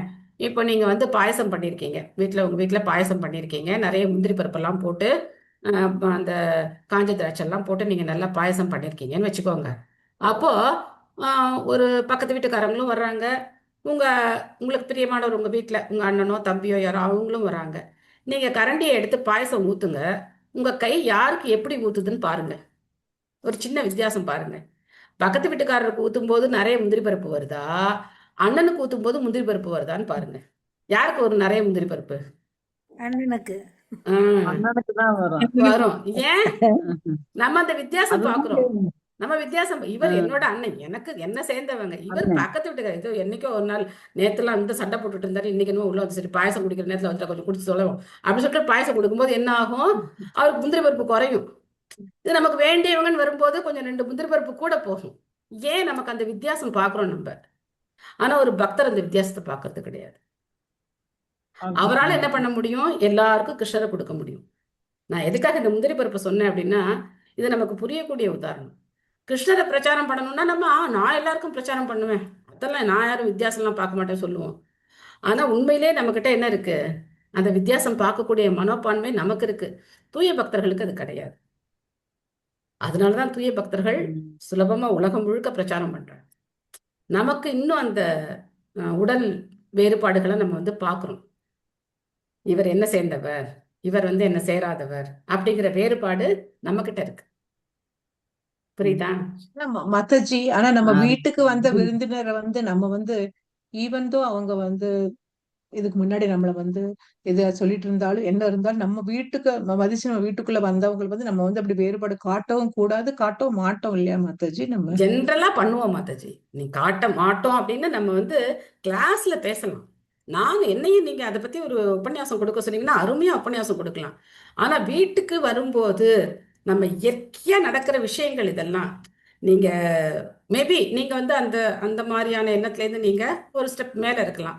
ஆனா ஜென்ரலி நான் அந்த மாதிரி தான். என்னால வந்து அந்த அளவுக்கு உடல் வித்தியாசங்கள் இல்லாம இருக்க முடியாது. ஸோ இது நமக்கு இயற்கையா இருக்கிறது. ஆனா இதுல இருந்து நம்ம வெளியில வரணும். வீட்டுக்கு யார் வந்தாலும் அவங்கள கவனிக்கணும், உபச்சாரம் பண்ணணும், இதெல்லாம் இருக்கு, இல்லைன்னு சொல்லல. ஒரு உதாரணம் பாருங்களேன். எங்க வீட்டில் வந்து ஒரு பர்த்டே பார்ட்டி நடந்தது. அப்போ கேக் எல்லாம் பண்ணியிருந்தோம். கேக் பண்ணி வச்சிருந்து எல்லாருக்கும் டிஸ்ட்ரிபியூட் பண்ணியாச்சு. அப்போ ஒருத்தவங்க வந்திருந்தாங்க, கடைசியா வந்தாங்க. அவங்க வந்து சாப்பிடல, எனக்கு ரொம்ப நேரம் ஆயிடுச்சு, நான் சாப்பிடல. சரி கேக் எடுத்துக்கோங்க அப்படின்னு சொன்னோன்னே நான் பிஸியா இருந்தேன், டேபிள் மேல தான் இருக்கு, கேக் எடுத்துக்கோங்க அப்படின்னு சொன்னோன்னே அவங்க என்ன பண்ணாங்க, எல்லா கேக்கையும் எடுத்துட்டு போயிட்டாங்க. அப்போ மேஜர் பார்ட் அவங்க எடுத்துட்டு போயிட்டாங்க. அப்ப வந்து பார்க்கும்போது எப்படி இருந்தது, ஷாக்கிங்கா இருந்தது. கேக்கு எடுத்துக்கோங்கன்னு தான் சொன்னேன், எல்லாத்தையும் எடுத்துக்கோங்கன்னு சொல்லலையே, எல்லாத்தையும் எடுத்துட்டு போயிட்டாங்களே அப்படின்னு ஒரு வருத்தம் இருக்கத்தான் இருந்தது. உண்மை இது. இதை எப்படி நான் இல்லைன்னு சொல்ல முடியும் இல்லையா? ஆஹா, எல்லா கேக்கையும் எடுத்துட்டு போயிட்டாங்க, எனக்கு ரொம்ப சந்தோஷமா இருக்கு அப்படிலாம் நான் நினைக்கவே இல்லை. ஒரு வார்த்தை தான் சொன்னோம், கேக்கை எடுத்துக்க, நம்ம தான் எடுத்து கொடுத்துருக்கணும் போல. அப்போ நம்ம அவங்களுக்கு என்ன கொடுக்கணுமோ அதை கொடுத்துருப்போம். அவங்களே எடுத்துக்கோன்னு சொன்னோம், எல்லாத்தையும் எடுத்துட்டு போயிட்டாங்க அப்படின்னு ரொம்ப சந்தோஷம், ஆனந்தப்படுவோமா? எல்லாத்தையும் எடுத்துட்டு போயிட்டாங்க, ரொம்ப சந்தோஷமா இருக்கு அப்படின்னு ஆனந்தமா இருக்குமா? ஒரு வருத்தம் இருக்கத்தானே இருக்கும். That is practical. அதுல இருந்து நம்ம வெளியில வரணும்னு நம்ம தெரிஞ்சுக்கணும். இப்படி நம்ம இருக்கக்கூடாது, நம்ம அதுல இருந்து வெளியில வரணும். ஸோ கிருஷ்ண பக்தியை பிரச்சாரம் பண்றதுங்கிறது, இந்த மாதிரி உபன்யாசம் கொடுக்கறதுங்கிறது ஒரு விதம். பிரபுபா என்ன சொல்றாரோ அதை எடுத்து சொல்லணும். நடைமுறையில கொண்டு வர்றதுங்கிறது, அப்போ நம்ம எந்த அளவுல இருக்கோம், நம்ம எப்படி மேல வரணும் அப்படிங்கிறதையும் நம்ம புரிஞ்சுக்கணும். ரெண்டையும் புரிஞ்சுக்கிறது தான் உண்மையா நம்மளால என்ன பண்ண முடியும், பயிற்சி பண்ண முடியும். ஓகேவா? ஹரே கிருஷ்ணா மாதாஜி. மாதாஜி உங்களுக்கு டைம் இருக்கா மாதாஜி? ஒரு சொல்லுங்க. மாதாஜி நேற்று ஒரு நீங்கள் மாயாவாத கொள்கைக்கு வந்து ஒரு ஈக்குவேஷன் மாதிரி சொன்னீங்க. பட் ரீகலெக்ட் பண்ணும்போது எனக்கு தப்பாயிடுச்சு மாதாஜி. அதனால் கொஞ்சம் கிளாரிஃபை பண்ணிக்கிறேன் மாதாஜி. மாயாவாத கொள்கைக்காரங்க வந்து இந்த பிரம்மம் மாயா சக்தியோட கலக்கும் போது ஒரு ரூபம் வருது. அந்த ரூபம் தான் நம்ம ராமர் கிருஷ்ணர்னு மாயாவதி நினைப்பாங்க. கரெக்டா மாதாஜி? என்னோட அண்டர்ஸ்டாண்டிங். ஆனா நம்ம என்ன நினைப்போம், நம்ம சம்பிரதாயத்துல பகவான் வந்து மானுட ரூபத்துல உடல் எடுத்தாலும் அது பௌதீக உடல் கிடையாது. அவருக்கும் பௌதீகத்துக்கும் எந்த சம்பந்தம் இல்லை. ஜட இயற்கையை அவர் தோற்றுவிக்கிறாரு ஒழிய அவரை வந்து நம்ம ஜட பௌதீகத்தோட கலந்தவர்னு நினைக்க கூடாது நம்ம. அதுதானே மாதாஜி நம்மளோட கொள்கை? ஓரளவுக்கு நீங்க முதல்ல சொன்னது 100% கரெக்ட். ரெண்டாவது சொன்னதுல ஓரளவுக்கு ஒரு சில சின்ன சின்ன விஷயங்கள் இருக்கு. அது உங்களுக்கு எந்த அளவுக்கு புரிஞ்சிருக்குன்னு எனக்கு தெரியல. பகவான் வந்து சொல்றார், எல்லா பொருளையும் நான் இருக்கேன், நான் எதுலையும் இல்லை அப்படின்னு 9வது அத்தியாயத்துல சொல்றார். இந்த ரெண்டையும் நம்ம வந்து யோகம் ஐஸ்வரம் அதை நம்ம வந்து கிளியரா புரிஞ்சுக்கணும். அது ஒரு விஷயம். பகவான் எந்த உருவத்தை எடுத்தாலும் சரி, மானுட உருவம்னு கிடையாது. பகவான் வந்து நம்ம குந்தி மகாராணியுடைய பிரார்த்தனையில பார்த்தோம். பகவான் வந்து 3 விதமான ஜீவராசிகளையும் உருவம் எடுக்கிறார் அப்படின்னு பார்த்தோம். அவர் வந்து மீனாவும் வரார், அவர் வந்து வராகர் வரார், நரசிம்மரா வரார், மனித ரூபத்துல வரார். எந்த ரூபத்துல வந்தாலும் சரி அவர் வந்து டிரான்ஸ்ஜெண்டல் தான். அவருடைய உருவம் பௌதிகமானது கிடையாது. ஓகேவா? Thank you very much Mataji. Hare Krishna. Hare Krishna Mataji. எனக்கு ஒரு டவுட் மாதாஜி. இப்போ நீ பொறாமையற்றவனா இருக்கிறதுனால நான் எனக்கு இந்த ஞானத்தை சொல்லித்தரேன், ஞானத்தையும் விஞ்ஞானத்தையும் சொல்லித்தரேன்னு அர்ஜுனர்கிட்ட சொல்றேன். அப்ப அங்க என்ன பொறாமை அப்படிங்கறது மீன் பண்றாங்க மாதாஜி? என்ன பொறாமை? ஓகே, நான் இப்போ உங்க வீட்டுக்கு வரேன்னு வச்சுக்கோங்க, சரியா? உங்ககிட்ட வந்து ஒரு வைர நெக்லஸ் இருக்கு, சரிங்களா? நீங்க வைர நெக்லஸ் நான் வந்த உடனே என்கிட்ட காட்டுவீங்களா? என்கிட்ட வைர நெக்லஸ் இருக்கு மாதாஜி, நீங்க வந்து பாருங்க அப்படின்னு காட்டுவீங்களா? ரொம்ப ஃப்ரெண்ட்லியா இருந்தா மட்டும் காமிப்பேன். அதான் பொறாமை. சோ என்ன பொறாமை அப்படின்னா, இப்போ என்கிட்ட இருக்கிற உயர்ந்த பொருள், அந்த உயர்ந்த பொருளை பார்த்து நீங்க கண்ணு வச்சிடுவீங்கன்னு எனக்கு ஒரு பயம், நான் காட்ட மாட்டேன் இல்லையா? அதானே இப்போ எனக்கு என்னுடைய பொண்ணு இல்ல கண்ணு வச்சிருவாங்கன்னு இல்ல, ஏதாவது வேற ஏதோ ஒண்ணு வச்சுக்கோங்க. அதான் நீங்களே சொல்லிட்டீங்களே க்ளோஸா இருந்தா தான் காட்டுவேன்னு. சோ அப்போ வந்து நான் இன்னும் உங்களுக்கு க்ளோஸ் ஆகல, அது வேற விஷயம். ஜோக், இது வந்து சீரியஸ் எடுத்துக்காதீங்க, ஜோக் தான் இது. அப்போ பகவான் மேல என்ன பொறாமை அப்படின்னா, இந்த உலகத்துல இருக்கிற எல்லாமே அவருக்கு தான் சொந்தம், சரிங்களா? இந்த உலகத்தை படைச்சது அவர் தான், எல்லா விதமான ஐஸ்வர்யங்களும் அவருக்கு தான் சொந்தம். ஈஷாவாஸ்யம் இதம் சர்வம். இந்த உண்மையை நான் சொல்ல போய் பொறாமை இருக்கிறவன்ட்ட போய் சொன்னா அது நம்புவானா? இல்லையா? அதான் பொறாமை. சோ எதுக்காக அர்ஜுனனை தேர்ந்தெடுத்தார் அப்படின்னா, பக்தோசிமே சகாஷேதி. அங்க பிரபுபாதர் வந்து இன்னைக்கு ஆலம்பர அறிவின் அரசன் இந்த புக்ல சொல்றாரு. என்ன சொல்றாரு அப்படின்னா, எத்தனையோ யோகிகள் இருக்காங்க, ரிஷி முனிவர்கள் இருக்காங்க, அவங்களுக்கெல்லாம் பகவத்கீதை சொல்லியிருக்கலாமே கிருஷ்ணர், ஏன் சொல்லல? அவங்கள்ட்டெல்லாம் எதுக்கு சொல்லல அப்படின்னா, யாருக்கும் இல்லாத க்ளோஸ்னஸ் யாருக்கு இருக்கு? அர்ஜுனனுக்கு இருக்கு. பக்தோசிமே சகாஷேதி, நீ என்னுடைய பக்தனா இருக்க, என்னுடைய நண்பனா இருக்க, அதனால இந்த ரகசியங்களை, என்னை பத்தின ரகசியங்களை நான் உங்ககிட்ட சொல்றேன். ஏன்னா நீ பொறாமை இல்லாத அனசூயவே அப்படிங்கிறத சொல்ற. நீ பொறாமை, நான் சொல்றது நீ நம்புவ இல்லையா? பொறாமை இருக்கிறவங்க நம்புவாங்களா? சும்மா பீத்திக்கிறாங்க, பெருமை அடிச்சுக்கிறாங்க, அப்படிதான் சொல்லுவாங்க இல்லையா? சோ அதனாலதான் இன்னைக்கு பகவத்கீதையை வந்து நிறைய பேர் நம்புறதுக்கு கஷ்டப்பட்டதுக்கான காரணம் அதுதான், பகவான் மேல இருக்கக்கூடிய பொறாமை. சோ நானும் கடவுளும் ஒண்ணு அப்படின்னு நினைக்கிறவங்களால பகவான சுப்ரீமா ஏத்துக்க முடியாது. மாதாஜி, பாண்டவர்கள் எல்லாமே பகவான் மேல நம்பிக்கையோட தான் இருந்தாங்க. அர்ஜுனர் மட்டும்ங்கிறது இதனால. ஆமா, அர்ஜுனன் வந்து ரொம்ப க்ளோஸ் கிருஷ்ணருக்கு. சரி, யுதிஷ்ட மகாராஜர் கிட்ட கிருஷ்ணர் சொல்றார், இந்த மாதிரி அஸ்வத்தாமன் இறந்துட்டான்னு சொல்லுங்க. அவர் என்ன சொன்னார்? சொல்றேன்னு சொன்னாரா? இல்ல, உடனே சொல்ல மாட்டேன்ட்டார் இல்லையா? சோ அர்ஜுனனும் சண்டை போட மாட்டேன்னு சொன்னார். சரி, 2 பேருக்கும் வித்தியாசம் இருக்கு பாருங்க. அர்ஜுனனும் சண்டை போட மாட்டேன்னு சொன்னார், ஆனா அவருக்கு பகவத்கீதையை கிருஷ்ணர் வந்து அர்ஜுனனை மையமா வச்சு நமக்கு பகவத்கீதையை சொன்னார். ஆனா அங்க யுதிஷ்ட மகாராஜன் நான் சொல்ல மாட்டேன்னு சொன்ன போது ஒரு யானையை கொண்டு, அஸ்வத்தாமன்கிற பேர் இருக்கிற யானையை கொண்டு, இப்ப சொல்லியா அஸ்வத்தாமன் இறந்து போயிட்டான் அப்படின்னு, அப்படின்னு சொல்ல வச்சார். ஸோ அர்ஜுனன் மாதிரி ஒரு பாண்டவர்கள்ல தூய பக்தர் கிடையாது. ஒருத்தர் நம்ம வந்து குறைச்சு சொல்லல. ஆனா கிருஷ்ணரே சொல்றார், பாண்டவர்கள்ல நான் அர்ஜுனன் 10வது அத்தியாயத்துல சொல்றார், பாண்டவானாம் தனஞ்சய அப்படின்னு சொல்லி. அது அவர் கிருஷ்ணர்கிட்ட போய் கேட்க முடியுமா, நீங்க ஏன் பாண்டவானாம் யுதிஷ்டிரான்னு சொல்லல அப்படின்னு? பாண்டவர்கள்ல நான் தனஞ்சயன் அப்படின்னு சொல்றார். ஸோ அதனால அர்ஜுனனுக்கு ஒரு தனி சிறப்பு. Thank you so much Mataji. Hare Krishna. Hare Krishna Mataji. ஒரே ஒரு கேள்வி மாதாஜி. சொல்லுங்க. கிருஷ்ணர் வந்து ஏன் காந்தாரி வந்து சபிச்சாங்க ஒருத்தர் கேட்டாங்க மாதாஜி. நீங்க பகவான் கிருஷ்ணர் தான் எல்லாம் அப்படின்னு சொல்றீங்க, அப்ப அவ்வளவு பெரிய பகவான் சொல்றீங்க, அவரே ஒருத்தர் வந்து சபிச்சுட்டா அப்படின்னு. அதான் இது நிறைய பேருக்கு உள்ள சந்தேகம் தான். அந்த வேடன் வந்து அம்பு விட்டுதான் கிருஷ்ணர் இறந்து போனார். இந்த 2 கேள்வியும் கேட்பாங்க. அது மக்களுக்கு என்னன்னாக்க கிருஷ்ணர் யாருன்னு தெரியாது, ஆனா லீலைகள் தெரியும். இதுதான் பிரச்சனை. கிருஷ்ணர் யாருன்னு தெரியாது, ஆனா கிருஷ்ணனுடைய லீலைகளை தெரியும். சோ நிறைய பேர் கேட்கிற கேள்வி இதேதான். ராமர் வந்து சிவபெருமானை வணங்கினாரே, இதெல்லாம் நம்ம பிரச்சாரம் பண்ணும்போது கண்டிப்பா நம்ம இதெல்லாம் வந்து ஃபேஸ் பண்ணி தான் ஆகணும். அப்போ நம்ம அவங்கள்ட்ட என்ன சொல்லணும் அப்படின்னாக்க, கிருஷ்ணர் வந்து முழுமுதற் கடவுள். அவர் வந்து எல்லாத்தையும் ஒவ்வொரு விஷயத்தையும் அவர் தான் வந்து பண்றாரு. ஈவன் காந்தாரி சாபம் கொடுக்குறாங்கன்னா கூட கிருஷ்ணனுடைய கருணை இருக்கிறதுனால தான் அவங்க அந்த சாபத்தை கொடுக்குறாங்க. அந்த சாபம் கிருஷ்ணரை ஒன்றும் பண்ணாது. ஆனாலும் கிருஷ்ணன் என்ன பண்ற, இந்த உலகத்தினுடைய போக்க அவர் வந்து மாத்த விரும்புறது இல்ல. கிருஷ்ணன் நினைச்சிருந்தா இந்த சண்டையே இல்லாம பண்ணிருக்கலாமே. சண்டையே இல்லாம அர்ஜுனனுக்கு அதையும் கேட்டாங்க, ராஜ்யத்தை வாங்கி கொடுத்துருக்கலாம்ல. சோ அதனால கிருஷ்ணர் வந்து பகவத்கீதையை சொல்லணும், நம்ம எல்லாருக்கும் உபதேசம் கொடுக்கணும் அப்படிங்கிறதுனால இதை பண்றாரு. நீங்க நாம ஜபம் பண்ணுங்க, கொஞ்சம் கொஞ்சமா உங்களுக்கு இந்த விஷயங்கள்லாம் புரிய வரும் அப்படின்னு சொல்லி வரும். தேங்க்யூ மாதாஜி. ஹரே கிருஷ்ணா. ஏன்னா அவங்கள வந்து கன்வின்ஸ் பண்ணலாம் முடியாது. எந்த பதில் சொன்னாலும் கன்வின்ஸ் ஆக மாட்டாங்க. சந்தேகம் இருக்கிறவங்கள கன்வின்ஸ் பண்ணவே முடியாது. இதே அப்பாவியா கேட்டு நாம ஜபம் பண்றோம் அப்படின்னு சொல்லி பண்றவங்க ஒரு நாள் புரிஞ்சுப்பாங்க.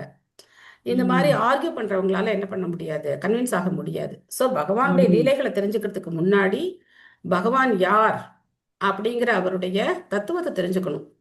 என்கிட்ட 10 கார் இருக்குன்னு வச்சுக்கோங்க, என் வீட்டுல 10 கார் இருக்கு அப்படின்னா எந்த காரை வேணா எப்படி வேணா யூஸ் பண்றதுக்கு எனக்கு என்ன இருக்கு, உரிமை இருக்கு.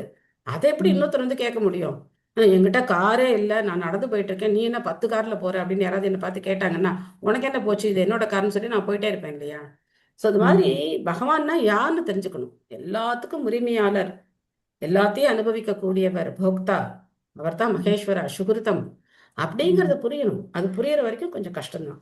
கொஞ்சம் அவங்கள வந்து நாம ஜபம் பண்ண சொல்லி பகவத்கீதை வகுப்புக்கெல்லாம் வர சொல்லி அவங்கள அப்படி கொஞ்சம் கொஞ்சமா தான் புரிய வைக்க முடியும். இதுக்கு ஒரு பதில்னு கிடையாது. அதான் அவரோட விருப்பத்தின் பேர்லதான் எல்லாமே நடக்குது அப்படின்னு சொல்லி அது ஒண்ணு மட்டும் சொன்னேன். எல்லாமே அவரோட விருப்பத்தின் பேர்லதான் நடக்குது அப்படின்னு நீங்க இந்த ஹரே கிருஷ்ண மாலை ஜபம் பண்ணுங்க அப்படின்னு சொல்லல. ஹரே கிருஷ்ணா. அதான் கரெக்டான நன்றி. நன்றி. ஹரே கிருஷ்ணா. ஹரே கிருஷ்ணா. நன்றி மாதாஜி. மாதாஜி மாதாஜி இதோ செட்டு இப்பதான் மாதாஜி வந்தாங்க. ஹரி போல். எல்லா புக்கும் வந்தாச்சா? 18 புஸ்தகமும் வந்திருக்காங்க Mataji. Super super super. Box open பண்ணிட்டீங்க. ஓகே, ரொம்ப சந்தோஷம் மாதாஜி. பூஜை பண்ணுங்க. கண்டிப்பா மாதாஜி, இந்த பண்ணுங்க மாதாஜி. பூஜை பண்ணுங்க, ஆரத்தி எடுங்க, பூஜை பண்ணி. நன்றி மாதாஜி. ஹரே கிருஷ்ணா. ஹரே கிருஷ்ணா. நன்றி மாதாஜி. ஓகே, என்று கொடுத்துருவோமா? ஹரே கிருஷ்ணா மாதாஜி. ஹரே கிருஷ்ணா. ஹரே கிருஷ்ணா. ஹரே கிருஷ்ணா. ஹரே கிருஷ்ணா. வாஞ்சா கல்பத்ருப்யஸ்ச கிருபா சிந்துப்யேவ ச பதிதானாம் பாவனேभ्यो वैष्णवेभ्यो नमो नमः. अनंत कोटि वैष्णववृंद की जय, श्रील प्रभुपाद की जय. Hare Krishna. Thank you. Hare Krishna. Thank you. Hare Krishna. Thank you.